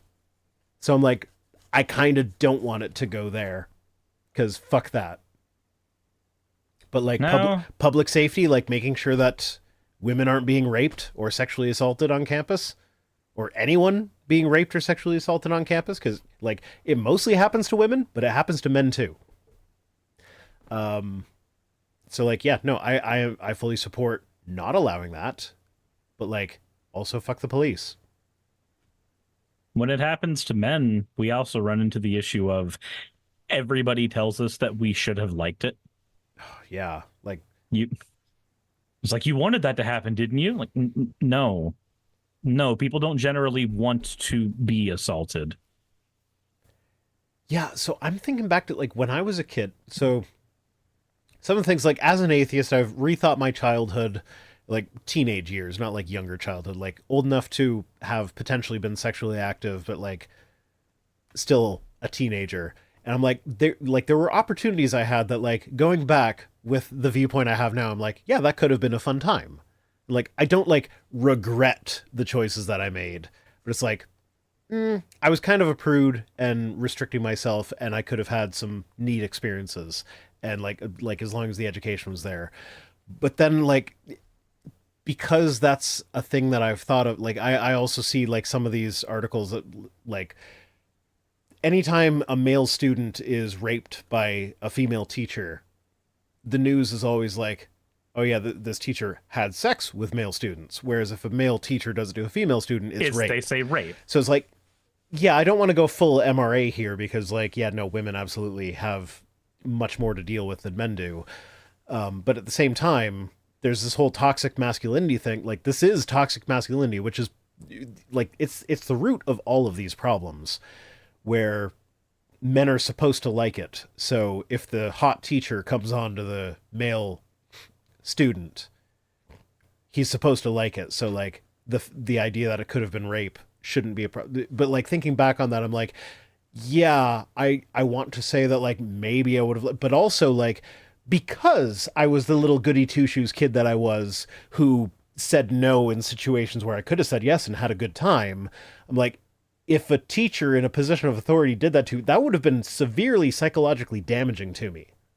And that's one of those things where like so if somebody goes like I would have wanted it and I would have liked it. Like, yeah, that's kind of the issue though. That's one of the issues. It's just like liking candy that is poisonous. You like it, you accepted it, you might have even thought you consented to it, but it still damaged you and it still hurt you. Like having a view as an adult that it's okay for an adult to do something with a child, that is evidence of you having been damaged by that situation. Um again, these are some of those things that like when I was in therapy and I would just be saying like, yeah, so one of the primary things I went to was for anger issues. And this does wrap back to the toxic masculinity thing you were talking about, because one of the few emotions that men are allowed to have Mm-hmm. is anger. So one of the traits that I had pre-therapy was having destructive meltdowns where I would break a bunch of things, destroy a bunch of things, and it was a triggered response to things going out of my control. And if things went out of my control to a certain degree, I would have a meltdown because in the process of everybody having to fix the things I had to broken in the meltdown, suddenly I had regained control. I had regained a semblance of control of that situation. Now, think about how many people, because anger is a primary response for men, and it was for me, and that it does, anger leads to outburst led to breaking things led to getting control back, and then I had the mental reinforcement of, oh, when I do this, things go better. Now there's this whole cycle of it keeps people around, it keeps people fixing my shit, it keeps people happy with me even though they're really not, but I have no way of judging that. I just have the way they are acting towards me, and because they've seen an outburst, now they are on their side of things, they are walking on eggshells, but on my side of things, it seems like they are acting better and in a more healthy way. Without somebody who is a professional to tell me, hey, just so you know, that's what the fuck's going on, I probably wouldn't have figured that out. I Yeah. probably would have kept doing those things that were very, very damaging to people around me, to people I loved, to people I cared about. But again, you need to be able to take that time to go see a professional first. And part of toxic masculinity is feeling like, oh, you can handle that shit. You can handle it. And anger is the thing you should be feeling anyway. So it's fine. Just keep doing these things. Mm-hmm. Yeah, it's amazing how many societal issues boil down to toxic masculinity,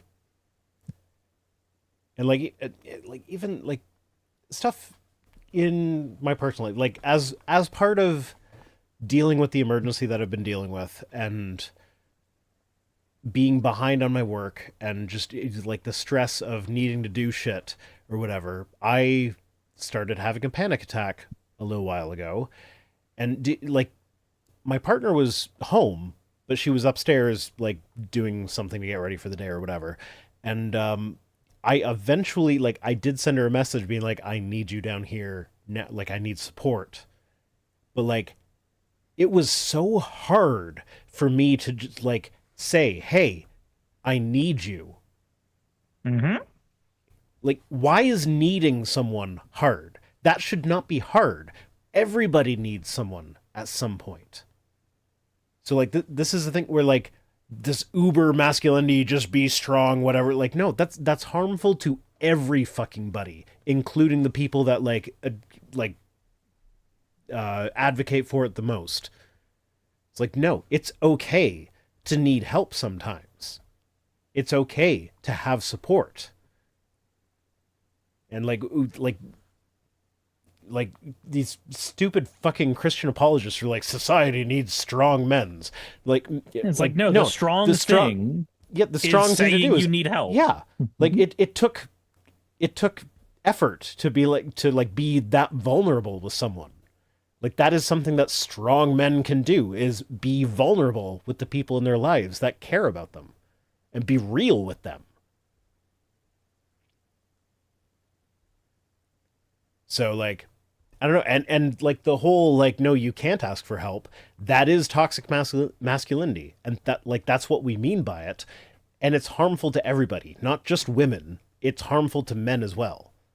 It makes it to where we can't seek help. It makes it to where we can't develop close bonds with each other without being antagonistic towards one another. Is one of the reasons why, like, when somebody goes, oh, they're just being guys when they're being, assholes to one another.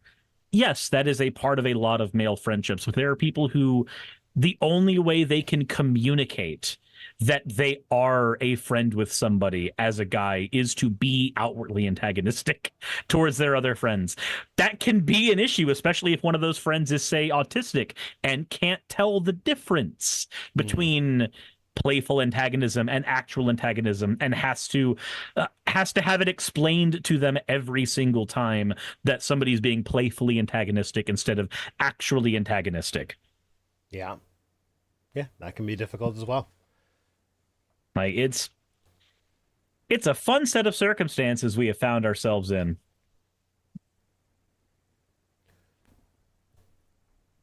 Yeah. Okay. Anyway, on that note, enough with that article. Like, whatever. Conservatives cause jobs to be lost, or Republicans. So let's move on to some tweets.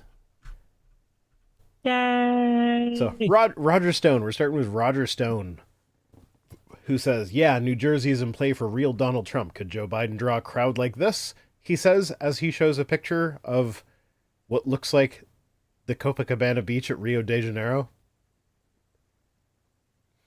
That doesn't... With the tropical mountains in the background.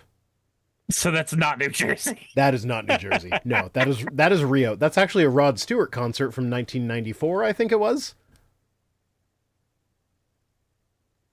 And so I retweeted that and pointed out that it was not, in fact, New Jersey, because, like, tropical mountains are not a thing that exist in New Jersey. Mm-hmm. And then this guy, Bass Riff, responded with, I'm an atheist and I spent time in Canada during COVID. Really, dude, stay out of our politics. You have no ground to stand on. The next generation of atheists are rejecting leftist insanity. Like, I didn't realize that... Donald Trump was a leftist? Well, like, I didn't realize that pointing out that that's not New Jersey was, like, the super deep political issue. Like, apparently it is. Apparently it is. Now, this guy clarified that, like, by this tweet, what he meant was, like, our politics, like, Canadian politics suck even worse than American ones. So, like, I have no ground to stand on. That's what he meant by that. That's still stupid. He's like, still stupid. He should feel bad for being stupid. Yeah. I mean, he eventually deleted this tweet and all the other ones that, like, in the thread where he had been arguing with people about it. So I guess he does feel bad for being that stupid. Like, He's the dumb. Mm-hmm. Like, He am the dumb. he am the dumb. Speaking of which, we might be having Sir Sick on with us at some point. I'm in negotiations with that. In negotiations. Yeah. Not It's really a very, negotiations. very formal way to describe it. Nah, he contacted me on Twitter, and I was like, this is a bad place to contact me. Why don't you email me? And yeah, so we're working some shit out. Fair enough. Don't know when it'll happen, but yeah. Tomorrow. I know there have been a lot of people that have been asking me for that. And actually, that was the fastest you have ever responded to one of my private messages when I was like, "Hey, Sir Sick might be willing to join us on Twit tweets at some point. Would you be okay with that?" And like immediately, within like half a second, you were like, "Yes, Yeah, absolutely." because I was cooking breakfast and my phone was my entertainment. Yeah, but I message you all the damn time, and I always like it's always like half an hour before you respond to me, and that time it was like half a second. So I was like, "Whoa, Cirrus is like really enthusiastic about this." He saw Sir Sick and was like, "Yeah, It's because I was cooking sick bacon and apparently Yeah, also sure. pizza. sure." Look, the breakfast for me was apparently a slice of pizza, two things of bacon, eggs covered in 3-meat queso, and baked potatoes. Scott Dillahunt says, "Is there enough whiskey in Ontario to support him? Should I send some maple whiskey? Just don't send Crown Royal because that shit's garbage. I don't know, like it's Canadian whiskey and it's supposedly our good shit, but like no, it's garbage. Don't no. Crown Royal is bad. Don't drink Crown Stoff Royal. says, so does that mean we can canonize Sir Sick in fan art? Yes. I mean, I don't think there's any way around it at that point. We already got like hyper femme-pologia. So here's the question though. Does my putting my face over top of the fan art that showed up in your video that I plagiarized count for the canon? Canonically, you have my tits. Canonically, guess. I have your tits. Okay, there we go. That I guess. And Olivia Williams came back just in time to hear us say, "Canonically, I have your tits." Plow King says Canadian Club. No, that's the rail version of Crown Royal. So also no. Canadian whiskey's just not good. Okay, I said it. I'm a Canadian. I'm okay admitting that. Canadian whiskey's shit. Rosina says, "I don't have enough data to add Sir Sick to my BL fantasies." And Alex says, "Wait, that's not how lore works." Yes, it is. Pernia says, "I always draw Sir Sick as a dom." So is Sir Sick going to be dominating both of us? Do we have to call him Daddy? I guess. Daddy Whiskey? Yeah, I am the Walrus says all fan art is canon. Yeah, I'm aware that is Cirrus's policy. All fan art is canon. And that's why I was asking about like me sticking my face on the fan art. Now, of course, the person who made that stuck my rhino avatar face on top of it, so that did become canon, but like does my rhino avatar as opposed to my human rhino avatar also become canon because I did that? But it wasn't technically fan art, it was just plagiarism? I don't know. I mean, mimicry, something, highest form of flattery. Something like that. I don't know.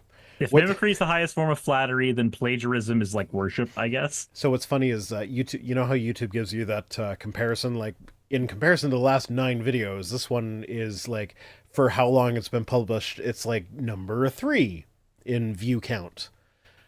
So like my plagiarizing you was like consistently number 4. So it's like one of my better performing videos was just I stole a video from you, and it's fully monetized and everything too. So yep. So thanks for that. Hey, you have to go full hog with it. If you're going to be James Somerton for Halloween, you need to do it just full power. See, I messaged you before I did that. I was just like, I think this would be a funny thing. I'm not going to do it, but I think it would be funny. And then you were like, do it. So I did. Yep. I know. I wholly endorse trolling of that variety. I mean, we stream enough of the same shit to the same channels anyway, so whatever. Yeah, at this point, there is no difference.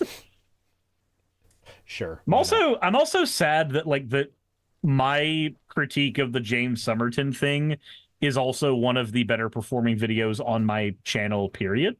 It's just because the name James Somerton is there. I guess it just feels weird and wrong. It's like that's where like there was a split second where like when he posted the suicide note that we were all like, oh, maybe this is a serious thing. We're like, maybe I shouldn't have made a video where I called him an empty husk of a human being. No, he And deserves then it. it's like, nope. He posted his dick and balls. Well, people thought he had committed suicide. So like, no, fuck him. Yep. It's just really, really frustrating because like you can't root for him. Diehard You, Anime Otaku says in Angel Dust voice, "Full hog, you say?" full hog Angel Dust is great. is. So I've been trying to convince Rory, my oldest child, who has seen Has Been Hotel and loves the music, and we have listened to the album together several times. I've been trying to convince them to do a duet with me for "Loser Baby," Hmm. but they can't. So anytime like we're listening to the album, they'll be singing out all the lyrics at full blast, but then there are key moments where they like suddenly are really really quiet, and I'm like, I know you know those words. Why are you quiet? Like it's just a Coked song. up, dick sucking Yeah, hoe. yeah. So like I'm like, we need to do that as a duet, but then they're like, yeah, like I'm like, you need to. Like they don't want to call themselves a coked up dick sucking hoe in front of their dad, which is like, yeah, no, I get it, but it's kind of funny. I find it amusing, and I kind of rib them. That's actually how I found out that they didn't know what a power bottom was, because like when singing that song, they sang out the lyrics, "I'm a power bottom at rock bottom at full volume." And it's like, okay, anytime it's anything like sexual or like bad words or whatever, you get really really quiet. But you said power bottom at full volume there. Do you know what a power bottom is? They're like, no. Like, You're a okay. power bottom at rock bottom. Maybe that's fine by me. No, the coked up dick sucking hoe is fine by me. Tea Time says it wasn't even his dick and balls. He plagiarized that too. I thought so. When I was looking down the threads of people who were had reverse image searching it. Yeah, yeah, the people who were reverse image searching it, it seemed like I they learned actually that from found my it. video. For me. They reverse image searched it and couldn't find it anywhere, so unfortunately it might actually be his dick and balls was what I saw. Yeah, my dick and balls are probably out there somewhere. It's like I've posted enough stuff that I've had to censor myself. Like when you use the blur function in Photoshop or Premiere or whatever, it's not destructive. You can reverse it, so it's possible that someone out there has done that, and my dick and balls are out there. Just saying. Just saying. Just in case anybody is wondering. Anyway, back to the tweets. Colin Rugg, who I don't know, but I think he's a right-wing grifter type person. I chose this for no other reason than to remind everybody that Lauren Handy is an anti-abortion activist whose last name is Handy. Wait, Lauren. So hold on. I heard Lauren Handy just sounds like you're saying Lauren Boebert. Yeah, it does. Absolutely. This is Lauren Handy. If you do a handy, you don't need an abortion, right?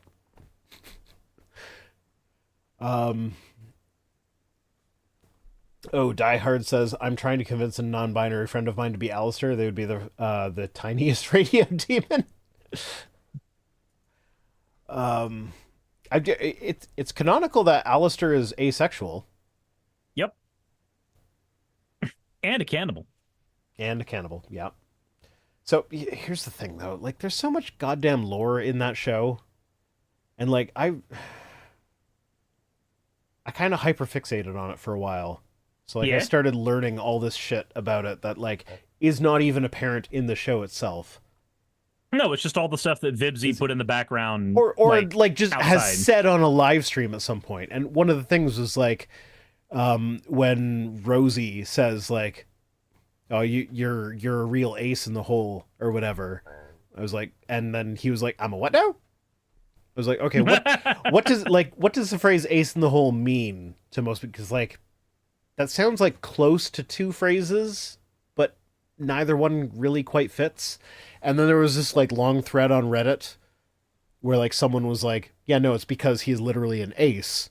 And having an ace in the hole is a reference to like this old movie where it's like you have this like powerful secret weapon or whatever. So it's like a double entendre, meaning he is both ace and he's got this He's also a secret weapon thing going on. And then like the people in the thread were like, "Oh, you LGBTQ people gotta shove your shit in everywhere you find." And it was like, no, the person who created Has Been Hotel has literally confirmed that Alistair is an ace, and that line was a reference to that. So like, that's not us shoving shit in there. That's just the creator of the show saying, "Yes, that's what I meant when I wrote that line." But like, I don't know. It's one of those things where like I keep learning all this stuff about it, and like I've now watched the entire of the spin-off show, the Hell of a Boss. Hell of a Boss, yeah, and yeah, I'm at the point where like I feel like I like the story of Hell of a Boss more, but I like the music of Has Been more. yeah. Hell of a Boss was one. Okay, so it's one of those things where it's like Hell of a Boss was just their independent thing that they're doing on their own. They don't have a big studio behind them. Mm. And so like part of me want like when you take that into consideration, I'm not sure that I dislike it, but it's not something like if Hell of a Boss was on Amazon Prime, I probably wouldn't watch it. Mm. But because it's related to this other thing that I'm already hyper fixated on because of my neurospiciness, then you know, I'm No, fine with it, whatever. I can understand that. I think for me though, I really, really enjoy the story of Hell of a Boss, especially seeing like. So my favorite moment in the whole show was when like so he's got the daughter Luna, who is the Hellhound, Yeah. who is obviously daughter of Stolas. obviously a furry. Oh wait, no, sorry, I'm thinking of Stolas' daughter, the owl Yeah, daughter. no, I'm talking about the wolf girl. She's Yeah. obviously made to appeal to the furries, and at one point they like make an overt reference to that, and they're like, "Who would be like sexually attracted to that, you fucking perverts?" And then they all like look directly into the camera for like 2 seconds. And, like I enjoyed that. I think so. I like Hell of a Boss a lot because characters like Asmodeus and Stolas are really, really fun to watch on screen. Mm-hmm. Just those characters that go like, there's this one persona that they have to give out to everyone because they are overlords, or not. They're not overlords; they're sins. At least Asmodeus is a sin, and then the actual like secondary thing they're allowed to give to Blitzo and everyone else. I like. No, it's Blitz. I The like O is silent. Fuck him. No, but I what was I going to say? What were you saying? Nah. I don't know, whatever. But it's like because it's like an independent thing, I have to give it a little bit of extra like leeway for like, okay, it's not great in this perception, but that's because he didn't have millions of dollars behind it. It was just a passion project. But like one of the things I don't like is that like a lot of the lore is like behind these live streams that the creator has done, where she's just like dumped information in these live streams, and if you're not familiar with the live streams, you're not going to pick up on it necessarily. And so that kind of annoys me because I don't want to watch multiple 3-hour live streams. I say in my 2-hour live stream about making fun of twits or on Twitter. You even making fun of twits who tweet? Yeah.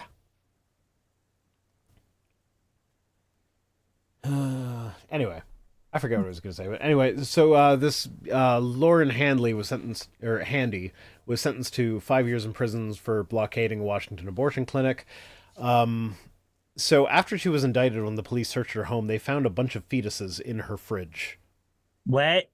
Because she like stole them from abortion clinics. And what does she think she's going to do with them? So here's the thing: the pro-life people are kind of like they were treating her being sent to prison as like she's a martyr for this or whatever. But it's like she was stealing dead babies from a abortion clinic. Does she think she's a necromancer? Fennec is saying, wasn't the story from a few years ago? Yeah, no, like the story broke a few years ago, but this is like it was only recently that she was actually sentenced to prison time.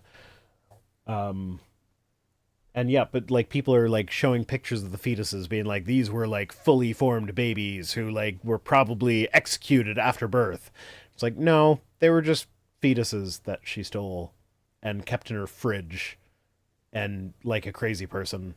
And then people are treating her like a martyr because she kept fetuses in her fridge. It's creepy as fuck. But also, her last name is Yeah. Handy. So, like, if you stuck to the Handy, you wouldn't need the abortion, right? It's so funny. Anyway, Ed Lattimore says something a lot of men don't like to admit. All of your hobbies and ambitions are to attract women. Nature doesn't care how much personal fulfillment you get from them. These things are cool, but they're a coincidental positive externality to the prime objective, to keep the species going. So, my love of playing single-player video games with nobody watching me and nobody in the room with me is to attract women. By that same token, my love of Magic the Gathering is to attract women. Now, it just so happens that playing Magic the Gathering on stream with Saki is one of the things that caused us to grow close.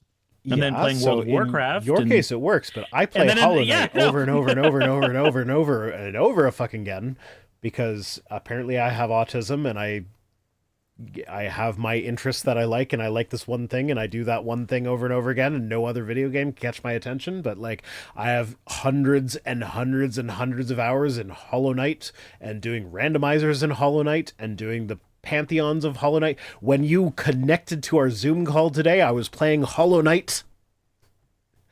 And it's a one-player game. Yeah. And my partner is not interested in it whatsoever, aside from the fact that she is interested in my mental health, and it's okay, and so will like encourage me to do things for myself for relaxation. Like that's the extent of her interest in it. Is I just want you to have a thing that you do to unwind, and that is apparently specifically to attract women, even though she has no interest in it whatsoever. Well, of course, it's only to attract women, Rhino. Steel Jules Why says wouldn't it be? stream Hollow Knight. Everybody's asking for me to stream. Okay, I will stream it if you guys really want me to, but like nobody watches it when I stream it because I have done it on occasion. I've also been playing Star Wars Squadrons recently, and I kind of want to get a joystick for it, but it would need to be like one of the expensive ones because I can't deal with shit inputs. Wait, And you don't have a joystick? Are you talking about a controller or like? no, a proper joystick because the controls for it on a controller are not great. I like keyboard and mouse would be garbage for that game. But yeah, no. I actually have experience flying planes for real, and so like there's a part of me that's like I would want to get like not just a joystick, but a joystick with the pedals and everything, so that like I can map it to be like as it would be in a real plane. It's like that was actually one of the things that my like multiple instructors told me is that I was a natural when it came to controlling the plane with the rudder because you turn left and right with the rudder and then you like your roll is done with so the plane I learned in was a DA-20, which is like this little tiny two-seat plane, and you do have a joystick. It wasn't like the steering wheel thing in the middle. And so you turn the plane side to like left and right with your feet. And then like when you turn the wheel, that just rolls the plane. And so you have to kind of coordinate you roll it like so if you're turning right, you roll it a little bit to the right and use your foot to actually turn right. And that just felt natural to me. And all of my instructors were like, yeah, no, you're like that's a thing that you're just good at. Most people have to practice at that, and I like that's a difficult thing for them to master, but you just kind of did it. So I feel like if I were to get like the full setup like that would cost several $100s, that would be better for me. Because like the controller is garbage, because like the throttle is on the same thing that controls the yaw. And I don't know, I don't know if it would be worth the investment, but like maybe that's a whole category of games I could get into. Microsoft Flight Simulator likes. Yeah, no, I like I've tried flight simulator. Like it's one thing when you're actually flying a plane and you're actually in the air over the thing, and it's like, yeah, you don't really have much to do, but it's okay because like you're there. Um, yeah, it's not called a wheel; it's a yoke. Yes, I knew that. I just couldn't think of the word at the moment. Thank you, Drew. Um, yeah, so like flight simulator, I can't do because it's just boring because it's just screens or whatever. Like maybe it's different if you've never actually flown a plane or if you're practicing for flying a real plane. Like if you get the combination of it, but like it doesn't replace the feeling. Whereas like something that's very obviously a video game, I could do because like it's more action packed and I can crash into shit and it doesn't matter. You know what would be fun? What? If you used a like an actual joystick setup and played Star Fox 64's first person mode with it. Oh, that would probably be garbage. It'd be fine. Oh, Be fine. Star Fox 64. I love that game. That was so much fun. I Do need a to get barrel roll. Yeah, actually, it's more of an aileron roll. But no, I need to get a copy of that game for my N64. I also need to get the two things I need to upscale it properly so it doesn't look like I'm looking at sludge. Yeah. Anyway. One day I'll get those. Anyway, that's another hobby that definitely doesn't get me the puss. Sure it does. You just don't know it yet. No, I'm pretty sure my partner, that would just be another thing that I do on my own to unwind rather than something that would be attractive to her. Now, I'm pretty sure this guy was probably thinking of things like playing guitar, because that is something, if I pick up my guitar and start strumming, she kind of looks at me and is like, ooh. And so, like, yeah, I get that. I get that music is sexy or whatever, and, like, shared interests are fun. But, yeah, no, sometimes your interests are just because it's something that interests you, not because you want sex. If the only reason that you have interests is for the sole purpose of getting sex, I'd consider that a bit of a red flag. Yeah, I'd agree with that. Steel Jules says, looks at you like ooh, Ooh, which I can get with my button. ooh. I can make Sarah say ooh anytime I want. Yeah, you can. I understand that. Shut the fuck up. I mean, I still have this one on. So I was thinking maybe you would want to do a sex with me. So, yeah. Jesus Christ. I only play Hollow Knight because I want someone to do a sex with me. No, Rhino, don't you understand? You're going to have sex with everyone here. Because I'm going to have sex with everyone! As long as everybody's consenting adult and my partner is okay with it, then sure, I'll have sex with everybody in my audience. Just don't expect it to be good the entire time. I only have so much to give. You're not as good as you once was, but you're as good once as you ever was. So, Eric Hoven says, I am a Christian. You can ridicule me, you can reject me, you can hate me, but you cannot change my mind. That's not... Then you're just an idiot. That's not the own you think it is. That's just you being a stubborn idiot. Like you can change my mind. You can change my mind about the existence of God. You just need to provide me with sufficient evidence. I don't understand. These are the same people that say that like okay. Science I'll let you deal with this one. I gotta pee. Fair enough. These are the same people that say that like science is bad because it can change. Like science's ability to using the scientific method, using peer review, being able to have people fact check you, being able to have people try to replicate your data. That's a bad thing because it means that if science, insofar as it can say anything, says something once, suddenly it having to say something different later as more evidence comes out, that's a bad thing. I don't understand that. Like, these are the people that put a high amount of value on being steadfast in your beliefs, even when your beliefs are very, very fucking wrong.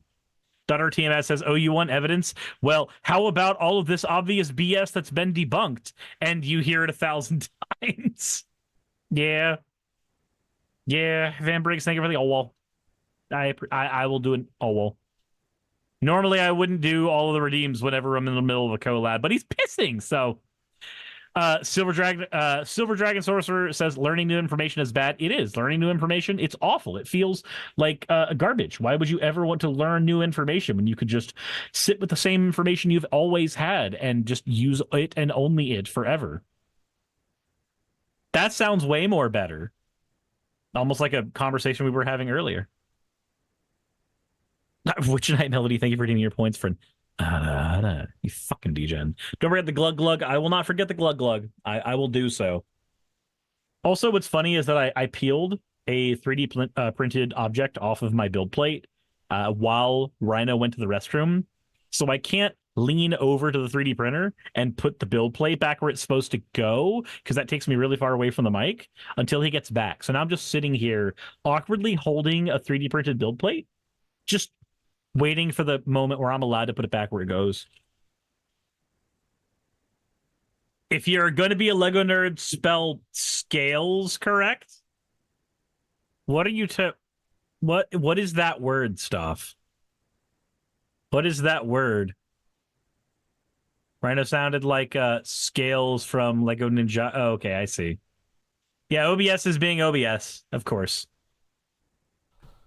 That's why I'm probably going to do a full computer reset after this and get some editing done and spend some time with Saki because she needs person. You glitching out on me?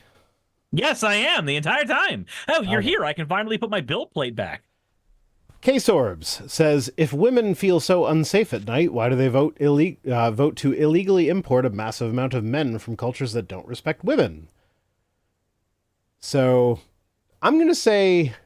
So, taking this at face value, which you absolutely should not, but if you take it at face value and assume that he is correct in what he's saying, what does that say about you?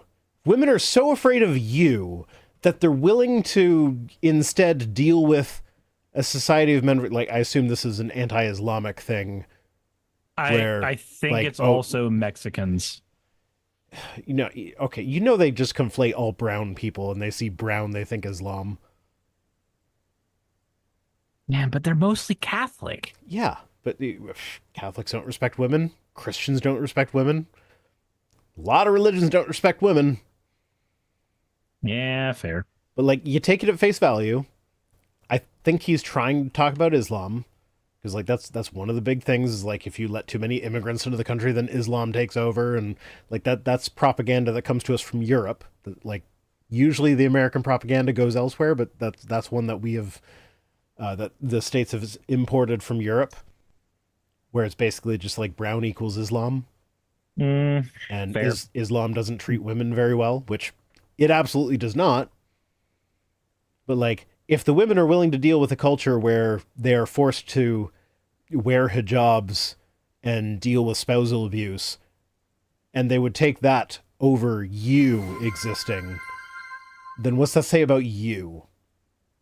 If you're the lesser of two evils here, then maybe you're a bit of a problem.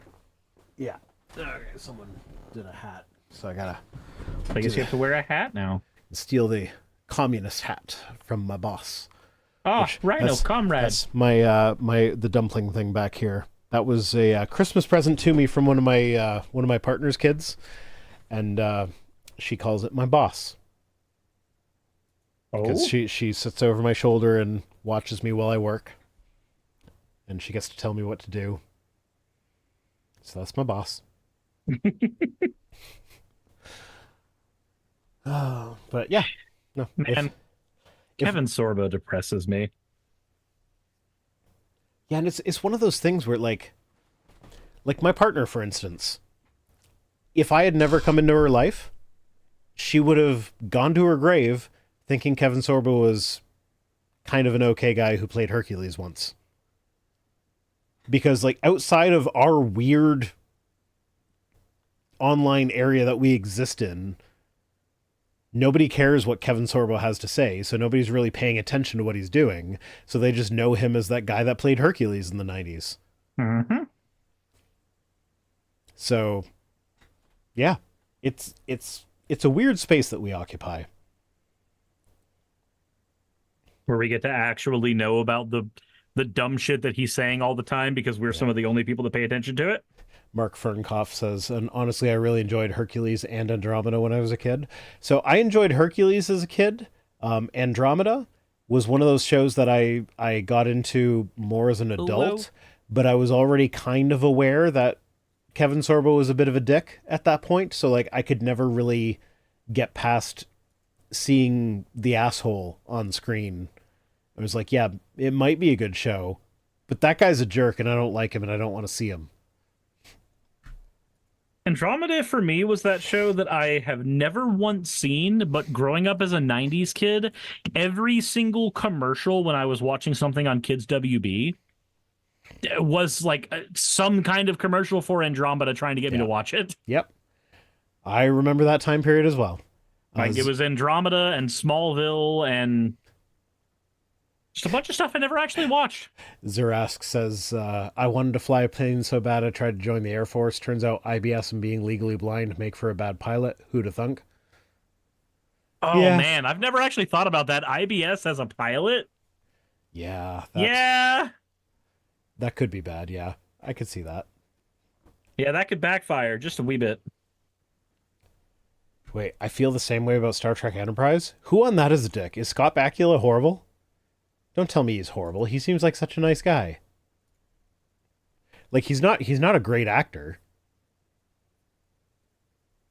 Quantum Leap was fun.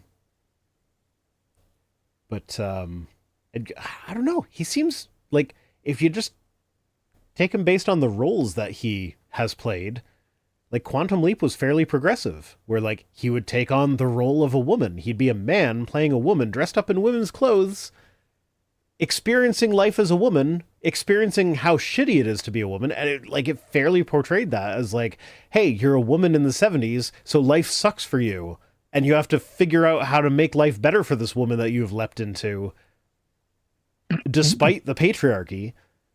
And Van Brix is saying Scott Bakula is a dipshit. Oh no. Am I learning bad things about a guy that I formerly liked? I mean, I'm not going to say that I'm terribly surprised because, like, he worked really closely with, what's his face? Not Dean Cain. That was Superman. The guy who played Al in Quantum Leap. He was a right-wing nutbag. Never watched it, so I don't have an opinion. It was a fun show. Now I have to look it up, though. Because I don't know his name. Somebody in chat's going to say it. Dean Stockwell, that's the one. Dean Stockwell. Yeah, he was a dipshit. I know Dean Stockwell is a dipshit. Hey, Charles Champ saying a lot of sci-fi from that period were like the new battle royales trying to compete with the Fortnite that is the next generation reruns. A lot of viewers saw no reason to move from what they knew. Okay, let's get through these tweets so you can go take care of your partner. Yeah, fair enough. So, Sir Isaac Newton, while tagging in a bunch of completely unrelated I recognize this one. Things. This was in response to Pelagia.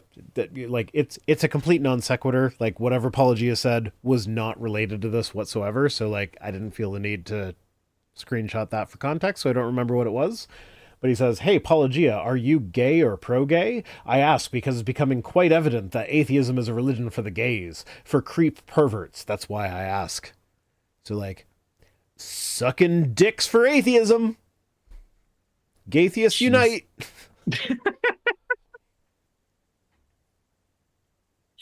I saw this one. I sent it to you because it was fucking strange. Van Briggs says, "I'm sorry if I ruined Star Trek Enterprise and Quantum Leap for you, Vice Rhino." No, Star Trek Enterprise was already shit. Like, that's part of, like, that's my whole, he's not really that great of an actor. Like, I liked him in Quantum Leap. He was good in Quantum Leap. But then when I saw him in Star Trek Enterprise, it's like, oh, that's the one character he knows how to play. So he can't really do Starship Captain. So, like, no, you didn't ruin anything for me. They like, I kind of enjoy Enterprise, but like as a guilty pleasure that I know is garbage. Now, this tweet confused me so much because I'm trying to figure out how you get to gay from, I don't know, from atheism. Well, Like it's a hard leap. Well, it's because atheism doesn't say being gay is wrong, and so a lot of atheists are very vocally being like, "Hey, Christians are dipshits for saying being gay is wrong. Just let people be attracted to who they're attracted to." And that's too much for Christians, apparently. So now they equate being atheist. It's got to be gay. A religion for the gays, and then they now. see it as an insult. Whereas I'm like, no, you can think I'm gay if you want, but that's not an insult. Like, I don't care if you think I'm gay. Like, that's not going to have an impact on my actual sexuality. Like, you're just kind of sitting there going like, some random person on the internet thinks that I'm gay. Like, well, I have for years said that I am straight, and I am now coming to grips with the term that I'm with the fact that I might be somewhat bi, and it doesn't fucking matter. It doesn't change who I am. Like, what the fuck ever. It doesn't matter. You're just kind of sitting there realizing things about yourself, and this guy's over in the corner, panicked that even now, a like, dick might make him. It's like even now, it's like it's this academic thing where it's like, yeah, like I might be bi-curious, but I'm partnered with a woman, so it doesn't fucking matter.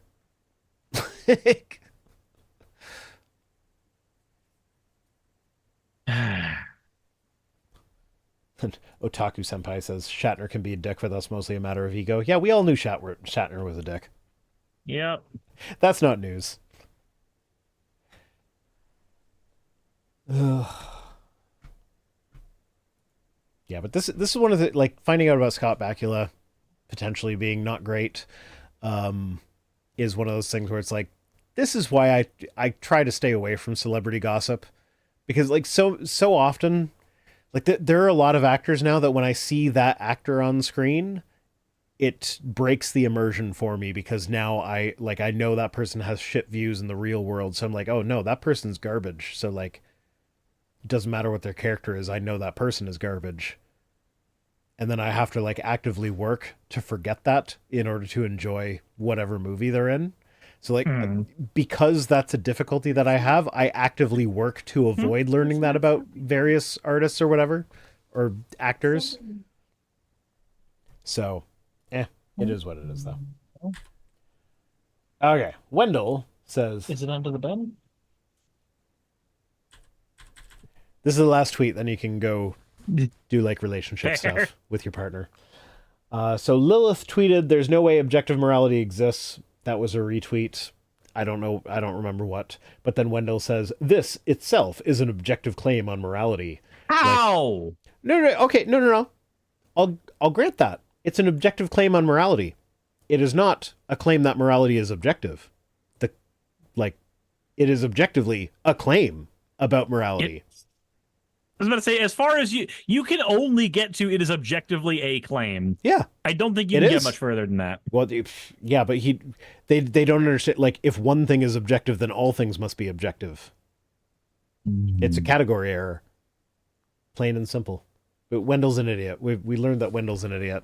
Yeah. And remember, there was a time when I avoided Wendell, but then he was like, he went on Eric Hoven's thing. And it became clear that he was a real person. Like, yeah, no, I thought it was a Poe, but like now if it's a Poe, it's a really good Poe. Jesus Christ. So, yeah. So, yeah, I should let Cirrus go because his partner needs some loving. So, yeah. Thanks for joining us. And as always, fuck off.